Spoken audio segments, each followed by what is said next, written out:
بەڕێزان لەرکیان سڵاوتان لەبێ هیوادارم هەموو لایەکتان باش بن، بەڵام بەڕاستی ڕەوشی کوردستان بەدەست تەعریبەوە باش نییە. ماوەی پێشوو لە دەوروبەری زومار پرۆگرامێکم پێشکەشکردن لەوێ گوندەکانی ئەو دەوروبەرە ئەگەر ئەوانی بەرنامەکەیان بینی بێ ئەیانزانی کە حاڵیان چۆنە. تەنیا یەک پەرلەمانتاری عەرەب کە بە هەموو هێزی خۆی، بە هەموو قەومەچێتی خۆیەوە، بە هەموو ڕێیسیستێتی خۆیەوە پشتگیری هەزاران عەرەبی بێموڵک و ماڵ و بێناسنامەی ئەو ناوچەیە کرد کە بێن لە گوندەکانی دەوروبەری زومار نیشتەجێ ببن. لە بەغداوە کاری بۆ کردن. ئەوان گلەیەکی زۆریان هەبوو لە فراکسیۆنە کوردیەکان لە بەغدا. گلەیەکی زۆریان هەبوو لە سەرۆک کۆمارەوە هەتاوەکو هەموو ئەو وەزیرانەی کە لەسەر حسابی کورد لەوێ پۆستیان هەیە. ڕاستی کورد کە هەموو وادەیەکی پەرلەمان شەڕعەکا بۆ خەڵکێک کە بچێتە پەرلەمان، بۆ ئەوە نییە کە ئەو خەڵکانە لەوێ بکا بە خاوەن ئیش، بۆ ئەوەیە کە نوێنەرایەتی کورد بکەن لەبەری کورد 1001 موشکیلەی بۆ بەجێماوە لە ڕژێمی پێشووی عێراق. ئێستا بە عەرەبکردن گەیشتۆتە قەزای مەخموور. ئێستا گوندەکانی دەوروبەری قەراج لە 37 گوندی کورد تەنیا 7 گوندیان کوردی تێدا ماوە، ئەویش ژمارەیەکی زۆر زۆر کەم. ئەوانیش دیسان لە بەردەم هەڕەشێکی گەورەدان. بەڕاستی ئەوان هەموو بۆشاییەک ئیستیغلالەکەن بۆ ئەوەی کە تەعریبی کوردستان بکەن و بە تایبەتی ناوچەی مەخموور ناوچەیەکی زۆر زۆر هەستیارە. ئەگەر هەولێر زیاتر ئاوەدان بێتەوە، بۆشایی نێوان مەخموور و هەولێر ڕەنگە هەر بێ بە چەند کیلۆمەترێک. ئێستا 60 بۆ 62-64 کیلۆمەترە ئەگەر بیپێویت. بەپێی زانیاریە جوگرافیەکان بە دەقیقەی 64 کیلۆمەترە نێوان مەخموور و هەولێر. ئێستا گوندەکانی دەوروبەری قەراج عەرەبێکی زۆر هاتووە، بۆشاییەکی ئەمنی گەورە دروستە بێ ئەگەر ئەمە هەر ئاوا فەرامۆش بکرێ. وڵاتانی خاوەن ئەزمون و خاوەن ستراتیج ئەچەند شەڕ و ململانەکانی خۆیان هەزاران کیلۆمەترە بەنە دەرەوەی پایتەختەکەی خۆیان، بۆی هەرگیز هەڕەشە لەسەر پایتەخت دروست نەبێ. ئێمە تەعریبکردن هاتۆتە بن گوێی پایتەختەکەمان. من ئەزانم ڕەنگە ئێستا هاواری ئەم جوتیارانەی کە هاتوونەتە ڕوودا و کەس نەیبیستێ، لەبەرەوەی ئێستا مەسئولەکانی ئێمە تای هەڵبژاردن گرتوونی. میوانە بەڕێزەکانی ئەم جارەم دکتۆر شاخەوان خالید، کارگەڕی مەکتەبی سیاسی لە یەکێتی نەتەوەی دیموکراتی کوردستان، کاک محەممەد جاسم کاکەی ئەندامی لیژنەی ئاسایش و بەرگری لە ئەنجومەنی پارێزگای نینەوە، دکتۆر سیروان مەخموری هەڵگری بڕوانامەی ماستەر لەسەر ناوچە دابڕێنراوەکان، کاک مەلا عەبدوڵڵا وەکو کەسایەتیەکی مەخموور و بەتایبەت قەراج. با سەیریان ڤیتیە بکەین. سەرەتا جاری پێشوو کاک محەممەد جاسم کاکەی ئەندامی لیژنەی ئاسایش و بەرگری بوو لە ئەنجومەنی پارێزگای نینەوە، هاتبوو بۆ بەرنامەکەم لە زومار، هەندێ بەڵێنی دا کە لەگەڵ پارتی و یەکێتی لەوێ ئیش بکەن بۆ ئەوەی کە ئەو تەعریبەی گوندەکان ڕابگرن، بزانم چیان کردووە. بەڵێنەکانیان جێبەجێ کردووە لەگەڵ هاوپیشەکانی لە پارتی دیموکراتی کوردستان، بەڵام سەرەتا بە ئەم ڕاپۆرتە ببین دوایەوە. باقرد ناوەندی ناحیەی قەراج. پێش ساڵی 2003 ماڵە عەرەبەکانی ئەم شارۆچکەیە لە سەدا 20 تێپەڕیان نەدەکرد، کەچی ئێستا یەک ماڵی کوردی لێ نەماوە. دۆخی گوندە کوردەکانی قەراجیش باشتر نین. جەوهەرە ڕەش دانیشتووی گوندی قەراتە سۆرانە. دەست و پەنجەی شاهێدی ماندووبوونیەتی لە گوند، تاکو ئێستاش ژیانی گوندی پێخۆشترە ئەگەر پێداویستیەکانیان بۆ فەراهەم بکرێت و ڕەوشی ئەمنی ئارام بێت.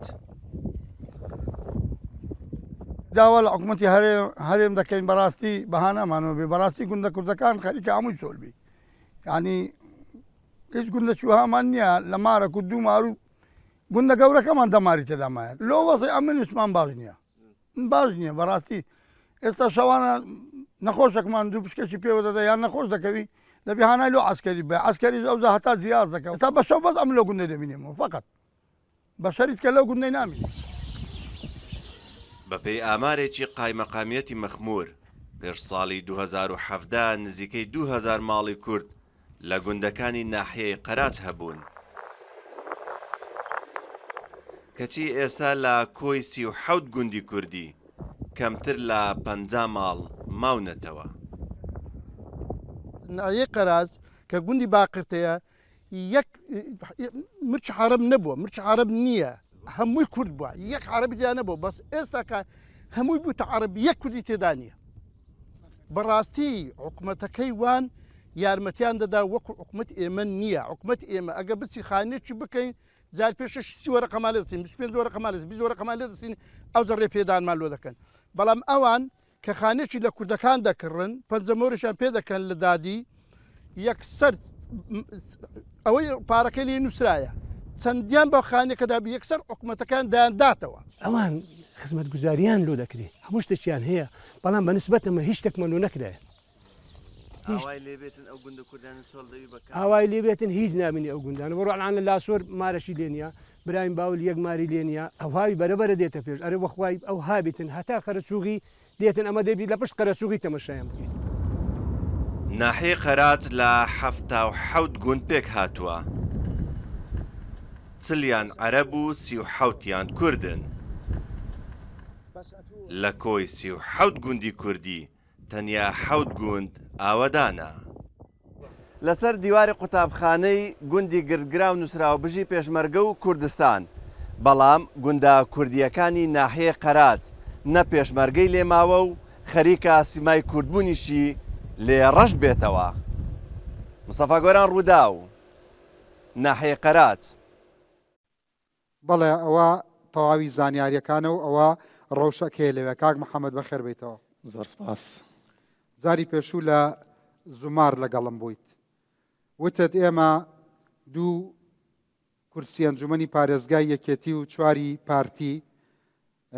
هەردوو وڵاتان لەوێ بوون بەڵێنتان بە خەڵکی کوردستان و ئەو ناوچەیە کە ئەو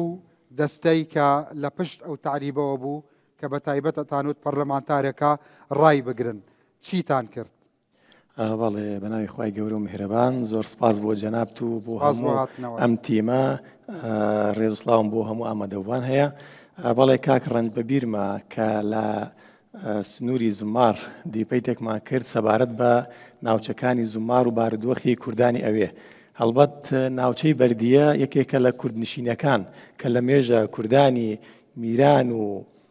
چەند عەشیرەتێکی تر کە لەوێ نیشتەجێن کە کوردی ڕەسەن و خاوەن مڵکی ئەو شوێنن. بەڵێ دیارە پەرلەمانتارێک بە هەموو هەوڵێک کار لەسەر ئەوە دەکا کە کۆمەڵێک خەڵک لە مجەمع بارزان دەکایە کاری دەکرد هەر بەردەوامە؟ بەڵێ بەردەوامە تا ئێستاش بەردەوامە کە ئەو کاتی جەنابەت ئاگاداری بارودۆخەکە بووی تا ئێستا نەمان هێشتووە کە بە مارامەکانی خۆیان بگەن و نەمان هێشتووە ئەم عەرەبە ئاوردانە بگەڕێنەوە ناو مجەمەعی بەردیە کە کورد خاوەنی ڕەسەنی حەقیقەتی ئەم شوێنەیە. یەک ئەندام پەرلەمانی عەرەب خەریک بوو دیمۆگرافیای زوماری ئەشێوان ئەم هەموو پەرلەمانتاری کورد کەسێک تەلەفۆن بۆ تۆکا بڵێ ئەرێ ئێوە ئەندامانی ئەنجومەنی پارێزگای نینەوە ئێوە لە بەرەی پێشەوەن ڕەوش چییە چۆن هاوکاریتان بکەین؟ بەڵێ ئەوەی ڕاستی بێ نەخێر نەک تەلەفۆنیان نەکردووە بەڵام هیچ هەوڵێکش نییە. ئەمن پێشووتریش کاک ڕەنج باسم کردووە گلەیم لە نوێنەرانی کورد هەیە لە بەغدا کە بەدەم داواکاریەکانی خەڵکەکانیەوە نایەن یعنی حەقیقەت هەندێک جار هەندێکی شوکار هەیە نازانی ڕوو بۆ کوێ بکەیت. ئەم هەموو ئەندام پەرلەمانی لە بانگەشەی هەڵبژاردنە ئەم هەموو وعدە ئەیا و تووشی خوێنبەربوونی وعدە بن کەسێکیان سەردانی ئەو ناوچەیان کردووە زومار مەخمور قەراچ گوێر دیبەگا کەس هاتووە؟ کاک ڕەنج ئەوەی حەقیقەتێک هەیە حەزەکەم بۆ جەنابت و بینەرانیش ڕوونی کەمەوە ئێمە مڵملانەی سیاسی و زۆری کاندیدی کورد لەو سونرانە وا دەکا کە خەڵکی ڕەسەن و ڕاستەقینە ئەو شوێنانە بدەن نوێنەر. ئێستا باسی مەخمور بۆ جەنابت بکەم ئەو نوێنەرانەی کە ئێستا لە بەغدان هیچیان خەڵکی مەخمور نین یاخود کوردی مەخمور نین لە زماریش بگرە بە هەمان شێوە سێ ئەندام پەرلەمان لە بازنەی ئەوە هەیە تا ئێستا مەسەڵەن خۆ من خەڵکی سەنگاوم بەڵام بەرپرسیارەتی ئەخلاقی و ئینسانیم هەیە بەرامبەر بە بست بە بستی چوار پارچەکەی کوردستان یعنی پێویستەکە ئیلا تۆ بەس لەو شوێنە لەدایک ببیت کە بەرگری لەو شوێنە بکەی کە خۆتیا لەدایک بووی جا ئێمە لە ڕابردوو دەرسمان وەرگرتووە کاک ڕەنج ئەوەی خەڵکی سنوورەکەی ڕەسەنی سنوورەکە نەبی ڕەنگە بە شێوەیەکی جددی نەیەتە بەدەم هانای ئەو خەڵکەوە من ئێستا وەکو جنابەت باز لە ڕەوژی مەخمور و قەراجەکەین تەحەدا دەکەم یەک پەرلەمانتارێکی کورد تا ئێستا سەردانی ئەو سنوورەی کردیبی یان بەدواداچوونی بۆ ئەو سنوورە کردیبی ئێستا ئەو گوندە کورد نشینیانە تا ئێستا نەخۆشخانەکان یاخود مەرکە سەحیەکانیان ڕووخاوە هەر کەس بەدەوی شەو نەچووە باشە پێش لە زومار سنوورتاندا نابۆیان ئەو عەرەبانەی کەیانویست بێنە سەر گوندە کوردەکان نەتان هێشت بەڵێ تا ئێستا ئەو هایە تا ئێستا ئێمە لەگەڵ جەنابی پارێزگار و لە ڕێی نوێنەرایەتی زیراعەت کە کوشتوکاڵ ئامادە بوو تا ئێستا نەمان هێشتوو ئەوان بگەڕێنەوە چونکە کوردەکانی ئەوێ خاوەن حەقن هەموو هەر لە هەوڵە بەڵێ لە هەوڵەتان هێشتووە تا ئێستا لەگەڵ جناب قسە دەکەم یەک عەرەبەک ناتوتە ئەو سنوورە ئەگەر ئێوەی نوێنەرانی کورد لەسەر لیستی پارتی وەکێتی لە نەینەوە نەبوونایە ڕەوشەکە چۆنە بوو جا ئێستا ئێمە لەوێن و ئەو هەموو شەڕە هەیە ئەگەر نەبین خۆ دیارە ڕوون و ئاشکرایە ئەنجامەکەی چی دەبێ بەڵام بەداخەوە کاک ڕەنج ئێمە چەندین جاری دووپاتمان کرد تەکیدی دەکەینەوە کە کورد لە دەرەوەی هەرێمی کوردستان ناکۆکە ڕەنگە ئەمەش وای کردبی ئەوان ئەم بۆشایە بقۆزنەوە هەر بۆیە ئێمە دەبی هەموو ئەم ئێوە دوو پارتی چوار کورد شەش ئەکاتە کورد شەش وایە ناقسی پارتی وەکێتێکەکەی بکە بڵێن دەمارگیری حیزبی لە دەربکە کورد شەش کورسی هەیە ئەم شەشە ئاوا خەریکی پاراستنی زومار و مەخمور و گوندەکانی دەوروبەری کەرکووک و تازە و داقوقن ئەمن باباسی بەش یەکەمی کە مووسڵ بکەم ڕەنگە لەوێ نازانم چی ئەگوزەریە و چی ناکرێ بەڵام ئەوەی کە لێرە هەیە بەڵێ ئێمە ڕەنگە بە یەکگرتووی دیفاع لەو شوێنانە نەکەین بەڵام بە جودا چونکە ئێمە لەوێ هاوپەیمان نین ئەوە ڕوونە لای هەموو خەڵک ینی پارتی و یەکێتی بەڵێ بە یەکەوە نین بۆ دیفاعکردن لەوێ بەڵێ هەمومان بە یەک ئاراستە بەڵام بە جودا هەر کەسە و من ناشارمەوە برادرانی پارتیش بە هەمان شێوە ئەوانیش کوردانی هەوڵیان بەڵام بەجیا بێگومان بە جودا ئەی ئەگەر بە یەکەوە بوونە بێگومان ئەگەر تۆ بە یەکەوەبی بەهێزتر ئەبێ خەڵک زیاتریش حساب بۆ ئەم هێزە ئەکا ئەی باشە ئیستغلالی ئەو بۆشایان کردووە کە شەش کورسەکەی کوردیە گرتوونین بێگومان ئەوە هەیە بەڵام ئێمە وەکو گوتمان هەر کەسە و لە شوێنی خۆیەوە لە ڕوانگەی خۆیەوە لەسەر کوردایەتی خۆیەکاوێکێتی بەجیا بێگومان بەداخەوە وایە پێمان باش بوو بە یەکگرتووی ئەو دیفاعمان بکردایە بەڵام هەر چۆنێک بێ بوونی کورد لەم شوێنانە بە تایبەتی لە دەرەوەی سنووری هەرێمی کوردستان زۆر زورورە یعنی حەق هەیە لە کاتی هەڵبژاردنەکانیشە وتە قەیناکە ئەگەر بڵین جیاش بن لە هەرێم بەڵام ئەبوو لەوێ بوونە بێگومان بەدیدی من یەکبوونمان لەو سنوورانە زۆر گرنگە و پێویستە بەس بەڕاستی قسەکەی بینەرانی بەڕێز ئایا بەجێ نییە لە کوردستان لەسەر شێواز و میتۆد و نەهجی جیاوازی حیزبی و دیدگای فەلسەفیتان ڕوانگەتان بۆ مەسەلەی ئیدارەدان بە هەر حاڵ با خلافتان هەبێ بەڵام معقولە لە نینەوە معقولە لە کەرکووک ئێوە ناکۆکیتانە بێ بۆشایەکان زۆر گەورەترە بێ وە قسەی ئەندامێکی ئەنجومەنی پارێزگایە لە نینەوە ئەندامی لیژنەی بەرگریە بەڵێ سەرۆکی لیژنەکەیە ئێ باشە ئێستا بۆ نمونە ئەم ناکۆکی ئێوە مەترسی خەرقی ئەمنی پایتەختی دروست نەکردووە مەسەلەن کە مەشاکلی ئەمنی لەو ناوچەیە دروست ببێ ڕاستەوخۆ هەڕەشە نییە 6 کیلۆمەتر چییە؟ بێگومان کاکە ڕەنج دوو ڕۆژی ڕابردوو 5 تیرۆریستی داعش کرانە ئامانج لە پەلکانە کە ڕەنگە وەکو باست کرد زۆر نزیکە لە پایتەختەوە و من ناشارمەوە ئێستا کورد لەو سنوورە پێویستی بە یەکدەنگی هەیە و پێویستە بە هەموو هێزێکەوە بگەڕێتەوە ئەوێ و خزمەت ئەو شوێنە بکە و خەڵک هام بدا بۆ گەڕانەوە مۆزوعێکی تریش هەرچەنە هەیە من بڕوان بە چەکی مەبدە هەیە زیاتر لە تفەنگ، بەڵام بەڕاستی ئەک بە پێی قسەکانی هەموو جارێ و ترسی و مەترسیەکانی ئێوەمانان بێ تەنانەت گوندەکان پڕچەکیش بکرێن عیب نییە لەوێ وانە خۆ عەرەبەکان پرچەک کراون ئێستا لە دوایین ئامار نێسکەی 30,000 کەس بوویتنە حەجی شەعبی لە عەرەبەکانی ئەو سنوورە مەخموور و قەراج جاخۆ ئەگەرە لە ڕێی پێشمەرگەشەوەبی ئەو خەڵکانە پرچەک بکرێنەوە چەکیان هەبێ ئەمە لە لایەک وەکو باست کرد لایەکی تر چەکی ئاوەدانکردنەوە هەموو مکتەبەکان ڕووخاون خەڵک بگەرێتەوە کوێ جادەوبانەکان ئاویان نییە گوندە کوردەکان تا ئێستا بە شێوەیەکی شێوەیە خزمەت نەکراون جاخۆ خەڵکیش ئەگەر گوندمان لەبەر ئەم سەبەبەیە چۆڵی کردووە ئەمە یەکێکە لە سەبەبەکان سەبەبی تریش هەیە کە کۆچکردنی گوندەکەی بۆ شار بە تایبەتی شاری هەولێر نازانمە ئێستا جەولەیەک بەناو حی عەسکەریا بکەی ڕەنگە سێ بەشی خەڵکی ئەو سنوورە بن ئەمە دەست خۆچکردنەکەش وەکو شارەزایەک وەکو مامۆستایەکی جوگرافیا وەکو دکتۆرێک وەکو کوردێک وەکو خەمخۆرێک کە هاتووی بۆ ئەم پرۆگرامە ئەمە ترسیە چۆن ئەبینیت وەکو هاونیشتیمانیەکی کورد 37 گوند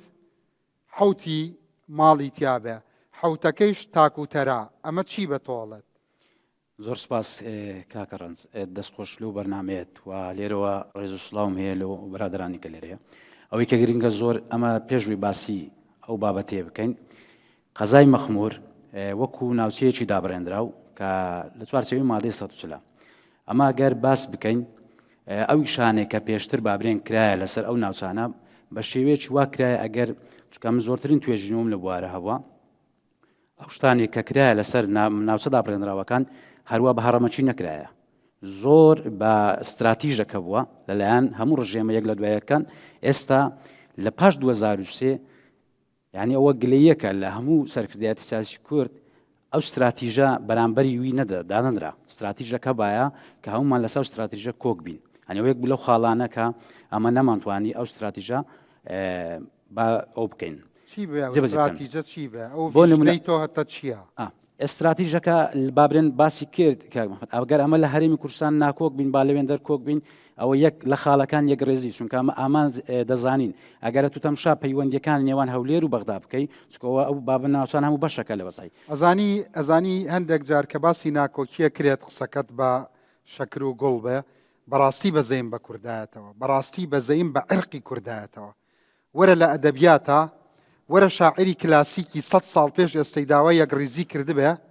وەرە لە حجرە داوای یەکڕیزی کرابێ ئێستا لە جامیعەش دیسان داوای یەکڕیزی بکرێ و کورد هەر یەکڕیز نەبوو بێ ئەوە پێتەڵێت چی ئەمە خۆی مادەی دکتۆرایە ئینجا کاگڕنج ئەدەگات تەمشا بکەی تا قۆناغەکان بابرێن لە قۆناغی سیاسەت لە 2023 تاوەکو ئەوڕۆ 24 بابرێن لەسەر ئەم ناوچە دابڕێنراوەکانە تا ساڵی 2013 پێش بڕینی بودجە و قوتی خەڵک کێشەی کورد خاک بوو لە بەرەوەی بە درێژایی مێژوو هەموو شۆڕشەکانی کورد لەسەر خاک بووە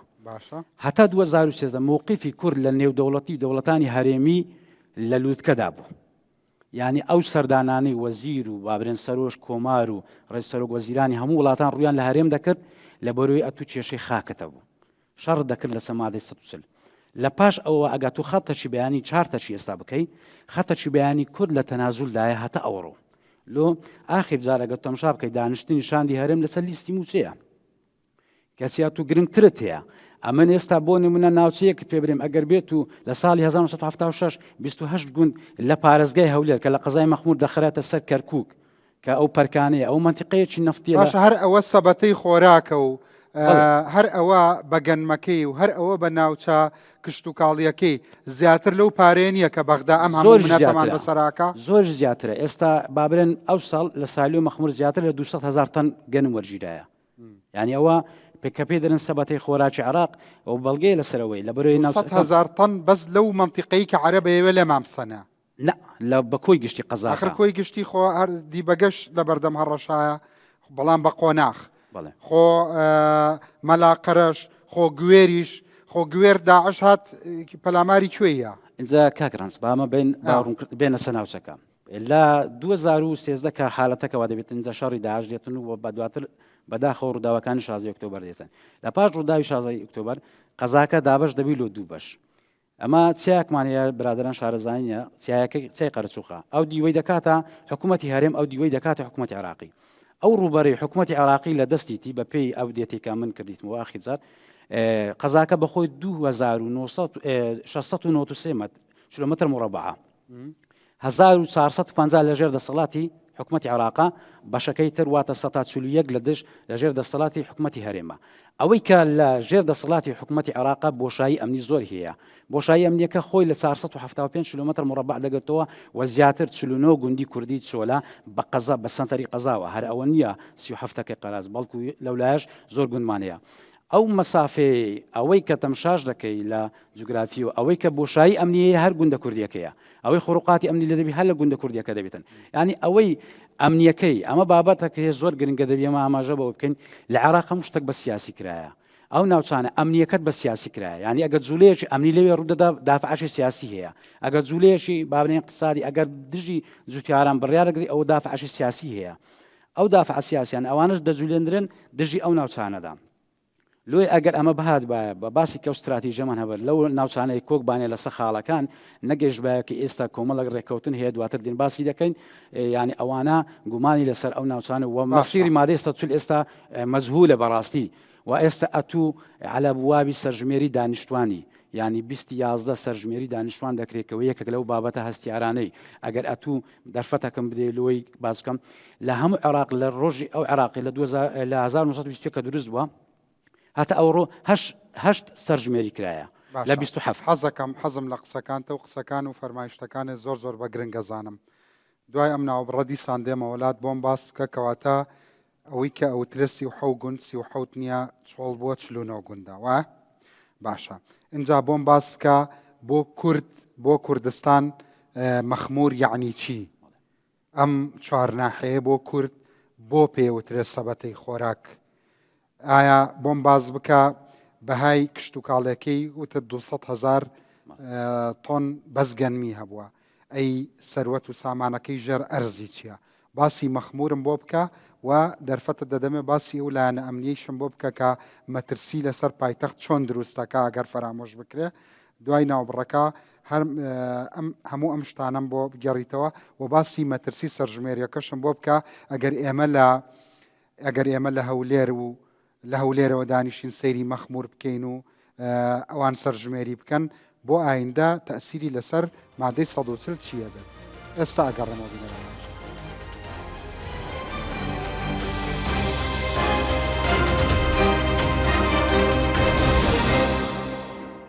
بەڵێ بەرەزان جارێکتر سڵاوتان لەبێ لە زاری جەنابی دکتۆرەوە کە دکتۆراکەی تایبەتە بەم پرسەی کە من هەڵم بژاردووە کێشەکانی مەخمور و ئەم تعریبەی کە ئێستا هەیە ماستەرەکەت لەسەرەوە تکایە مەخمور بۆ کورد چییە هەموو شتێکم لەبارەی مەخمورەوە پێ بڵێ لە موقع جوگرافیەکەی قەزای مەخمور تەمشاکە گرنگترین شوێنە و گەورەترین ڕوبەری هەیە لەسەر هەم قەزایەکانی پارێزگای هەولێر یعنی 120 ڕوبەری قەزای پارێزگای هەولێر ڕوبەرەکەی قەزای مەخمورە قەزای مەخمور بە درێژایی ینی ئەگەر مێژ باسکەین هەر لە 1957ەوە کە ڕوبەڕووی گۆڕانکاری دیمۆگرافی دەبێتەوە و هەموو ئەو ڕژێمە یەک لە دوایەکان یەکەمین شوێن لە هەرێمی کوردستان جینۆساید کرابێتن گوندەکانی تێک درابێت شوێنرامی ناوچەی کەندێناوە بووە ئەو قەزای مەخمور بووە کەواتە هەر قەزایەکە لە ڕووی پێگە جوگرافیەکەوە بە یەکبەستنەوەی 4 پارێزگای عێراق زیاتر شوێنەشی استراتیژی هەیە لە ڕووی بابرین کوشت و کاڵەوە و هەموو کات ئەوە دەڵێتن کە سەبەتەی خۆراکی عێراق هەموو کاتێک احتیمادی کولی لەسەر ئەو قەزایە کرایە لە عێراقەوە و لەبەر ئەوەشە گەورەترین سایلۆی لە ڕووسەکان لە ساڵی 1970 لە مەخموریان بنیاد نایە ئەو بەڵگەیە لەسەرەوەی خاڵی دووەمیش لە ڕووی نەوتەوە دەوڵەمەندترین شوێنە لە ڕووی نەوتەوە لەبەرەوەی بە درێژایی ئەو زورگەی کە دەڕوو هەتاکو ناوچەی پەرکانە و هاوانە و بای حەسەن ئەو هەموو چێلگەیەکی نەوتیە یعنی ئێستا بەس چێلگەی نەوتی خورمەلە زیاتر لە 150,000 بەرمیل نەوت بەرهەم دێنیتن ئەگە زیاتریش دەکرێت بێت و تەطویر بکرێتن لۆیە بە گرنگترین شوێن دادەندرێتن یعنی هەر کاتێک کە ئەمە تەماشا بکەن کە بودجەی حکومەتی هەرێم ئەو کاتێکە بەخۆی نەوتی هەنارە دەکرد بەشێکی زۆری دەتانم برێم 130 زیاتر لەسەر ئەو نەوتی ئەو ناوچەیە بوو ینی ئەوە ناوچەیەکی زۆر کە گرنگە کەواتە هەموو کاتێک ئەگەر تەماشا بکە هەم لە هێرشەکانی داعش لە هەم پێشتر ئەو ناوچەیە مستەهدەف بووە ئێستێدافەکەی هەر لەبەر ئەوە نییە کە لە بە خەڵکەکەی بابرن سەرعاچی نەتەوەی سەراعی اقتصادی شەیەوە سەراع منطقەکە گرنگی بای خۆیلوە بۆ تا ئامانزی نارانی کورد ئەنجا کامە بێن باز بکەین کەواتە بەس داهاتی کەرکک زیاترە لەو بودجەی کە بەغا بۆمانە نێرێگەر بەدەست خۆمانەوە بێ بەڵێ بەدڵنیاییەوە ئێستا ئەتوو بۆ منە ئەو گوندانێک کامە پێدەنێن پەرکانە کە ڕۆژانە جوتیارە خۆراگرەکان ڕوبەڕووی هەرەوە دەبنەوە ئەوە نیشانەی ئەوەیە کە ئەو وەختیش بابرن ڕژێمە یەک لە دوایەکانی عێراق ئەو ئیشیان کرد ئەو ناوچەیان لە جوتیارەکان دەرپەڕان دواتر عەرەبیانی ناشوێنی ئەوان ئەو بابەتە هیپەرکانی زۆر خاڵ هەیە لەوانەیە کەس ئاماژە پێ نەکردبی ئەوانە بە استراتیژ کرایە هەستانێن لەناو عەرەب عەشیرەتە چەند هەڵبژاردێت شەمەڕ لە جەزیرە دەژیتن لە بیابانەکان دەژیت کە دەهێنی لە شوێنە دادنەی وەکو حیزامەی ئەمنی لە بۆ پارێزگای کەرکووک داینایە یعنی ئەوەی کە بەرنامەکەی دانایە فکری 100 ساڵی کردەوە 50 ساڵی کردەوە لەوەی سبە دوست بێ ئەو عەرەبە نەکشێتەوە بە هیچ شوێنە نەکشێتەوە لۆ دواوە هەر لێوەن دەربی بەرگری بکە ئەو ڕۆژەوە گەورەترین بەڵگەی ئەوڕۆ هاتیە هیچ مافەچی لەوێنیا مایتەوە بە پشتگیری لە دەوڵەت و عەرەبەکان هم پشتگیری ئەوەیە دەکەن ئەوە نیشانەیەکە بەڵام ئەوەش لە هەمان کاتێش جوتیاری خۆراگەری کورد نمونەیەکە لەوەی کە ڕوبەڕوویتەوە کەواتە ئەوان ئیشەکانیان بە استراتیژ کردی ئەمە دەبی لەو ناوچانە کە با استراتیژ دەکەن لەو خاڵەیەوە ئینجا کە باسی سەرژمێریەکان بکەین کە ئەو بابەتەی زۆر گرنگ و هەستیارە ئەمە ڕوبەڕووی دەبینەوە کاکەڕەنج لە 27 کە سەرژمێری کرا بڕیار درا عێراق هەردە ساڵجارێک بیکاتن بەڵام هەموو سەرژمێریەکان ئەمە توێژینەوەکەم لەسەر کردیا هەموو سەرژمێریەکان دافعەکی سیاسی و ئەسکەری لە پشت بووە لە 37 دەبایە بکرا 35 کرا لە بەرەوەی ئەو کاتی حکوومەتی ئەو کاتی عێراق پێویستی بە خەڵکی بوو لە سوپاوەریگری وە لە بۆ باز و سەرانە بوو لە 47 کە کراوە لە 57 کە کرا لە 57 دەبایە 67 بکرێت 65 کرا خراپترین سەرژمێری لە تاریخی عێراق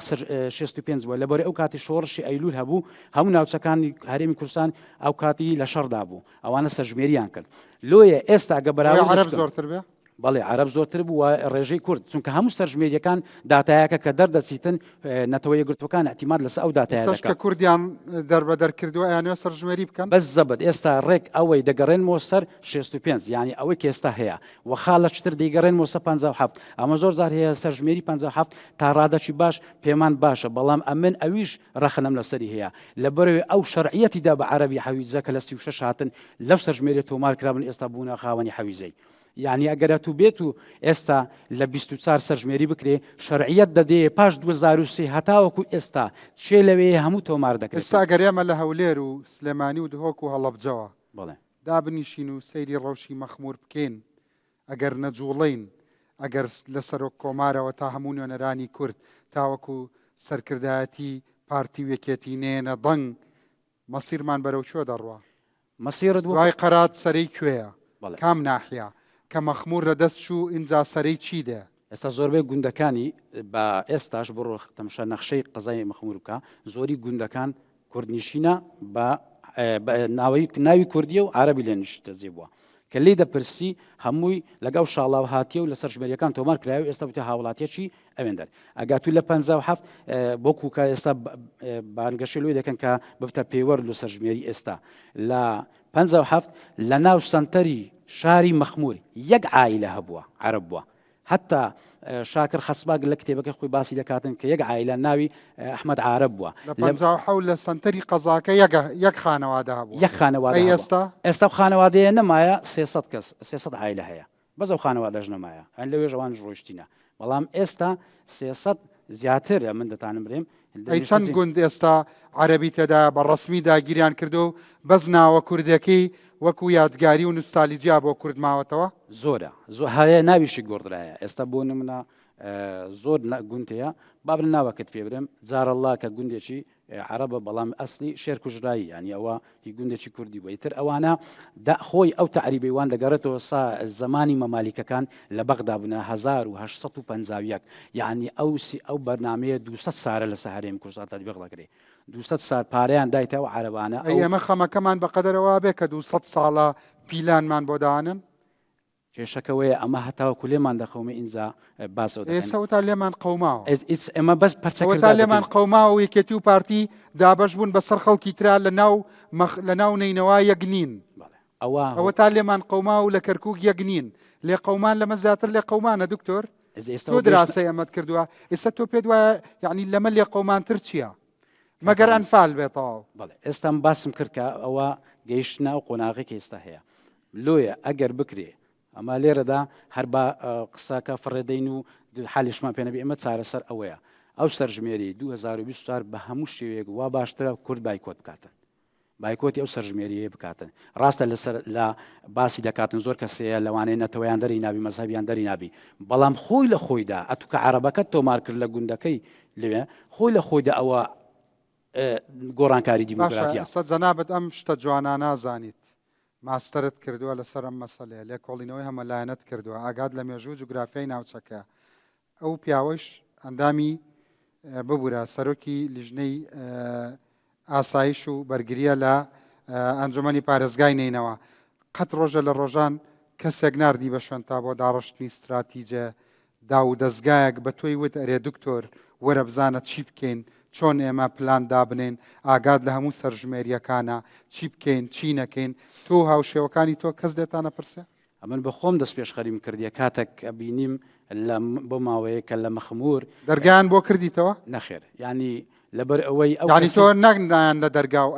ئەدەی لە دەرگاشیان نایکەنەوە بەڵێ من بە خۆم ئاگدارم کردنەوە کە ئەو بابەتە هەیە بزانە نمونەیەکت پێ برێم 38 کەس وەکو مدیری سەرژمێری دانراینە لە قەزای مەخمور بە کاملی ئەو 38 لە نەتەوەی عەرەبن یعنی بە بیانووی چێ بە بیانووی ئەوەی ئەوانە منتەسب و مۆزەفی حکوومەتی اتحادینە نابی حکوومەتی هەرم لەو پرۆسەیە بەشداری مەگەر کورد لە حکوومەتی اتحادی نوێنەری نییە ئەوە هۆکارەکەی ما شاکا بۆ نمونە هەر کاتێک ئەمە گلەیمان لە چییە ئەگەر ئەمە نوێنەری لاوازمان نردوێنە ئەمە تو کاکەڕانچێ ینی بابەتەکەیە من ڕۆژێک بۆ ینی تەنزەگانی بەڕاستی ئەندام پەرلەمانمانەیە تا ئێستا لە دەورەی زمانە ینی ئەوە بەڕاستی ئەتو چاوەڕێ ئەوی لێ دەکەیکە دیفاع لە ئەو بابەتانە بکاتن ئینجا تو ئەگەر شارەزایی لە بابەتانە نەبوو با پەروەردەکری ئاساییە کە نەتوانی کەسوی وێندەر با خۆت فێرکە لەسەر بابەتەیە و کاک محەممەد باسی کرد ئەمە لەگەرەوەمە کە یەکڕێزی بکرێتن و هیوادارم ئەوەی کە لە کەرکک و نینەوە ئێستا هەیە دەگوزارێ کورد بێتەوە یەکتر چونکە بەڕاستی ئەنجامی زۆ خراپی لێ دەکەوێت ئێستا هەموو ئەوانەی ئەم وڵاتە بەڕێوابن بە تایبەتی حکوومەتی هەرێمی کوردستان و بە تایبەتتر پارتی وێکێتی هەندێک قسەی جوانی کردەوە پیاوە لە دەرگای زۆر کەسیدا و لیان نەکردوێتەوە ئەم سەرژمێریەی بەڕێوەن لە مەخمور ئەڵێ 37 چەند کەس سەرپەرشتی دەکا 38 کەس سەرپەرشتی دەکا ئەم 38 لە نەتەوەی عەرەبن ئەگەر بچیتە بنج و بناوانی ڕەنگە واش هەڵبژێرابێ کە نزیک بن لەو ناوچەیەوە خەڵکی ناوچەکەن کە ئێستا هەڕەشەن لەسەر ئەم خەڵکە کەوا دەربەدەرەکرێ و هاتوۆتە ناو ئەم ستۆدیۆ قسەتان بۆ بکە ئیتر ئەمە ئێوە ڕان نەچڵەکێنێ هیچ شتێک ڕاتان ناچڵەکێنێ مەخموریش لە دەستەچە کە مەخمور لە دەست چوو اینجا 6 کیلۆمەتر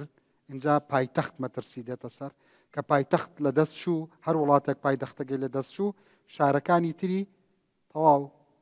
وەکو سلێمانی و هەولێر و دهۆک و ئەوە من ناڵەمە ئەمە شتێکی ئاسانە من ئەزانم کورد ئیرادە لە خوێنایەتی ئەزانم لە 1800ەوە پیلاندانرێت و نیانتوانیوە بەڵام کە پێمان بکرێ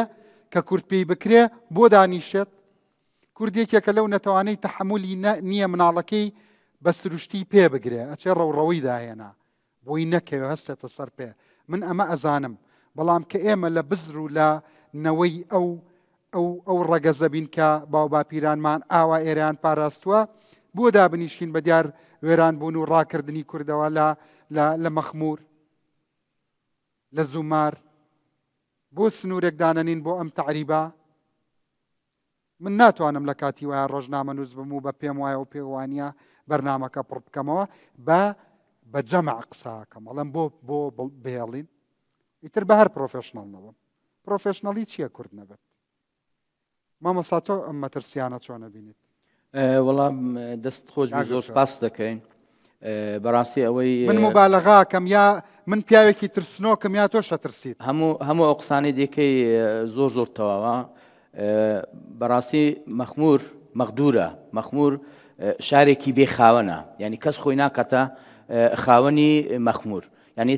ئەو ترسەی من باسیەکەم تۆش هەتا بەڵێ دەستخۆشی لە جەنابەت دەکەم یعنی کە خەمخۆری لە بۆ مەخمور خۆزیان هەموو کەناڵەکان ئەو خەمخۆریان هەبێتن گرنگی بە مەخمور بدەن لەبەرەوەی گەورەترین مەترسی ئێستاکە لەسەر ئەو ناوچە هەیە کە گرنگترین ناوچەشە لە بۆ باشووری کوردستان. تۆ لە چ شتێکە ترسی ئەگەر لەوە زیاتر مەخمور بە عەرەب بکرێت؟ مەخمور بە عەرەب کراوە لەوە دەرچوە ئێستاکە مەخمور بە عەرەب بکرێ. هەر لە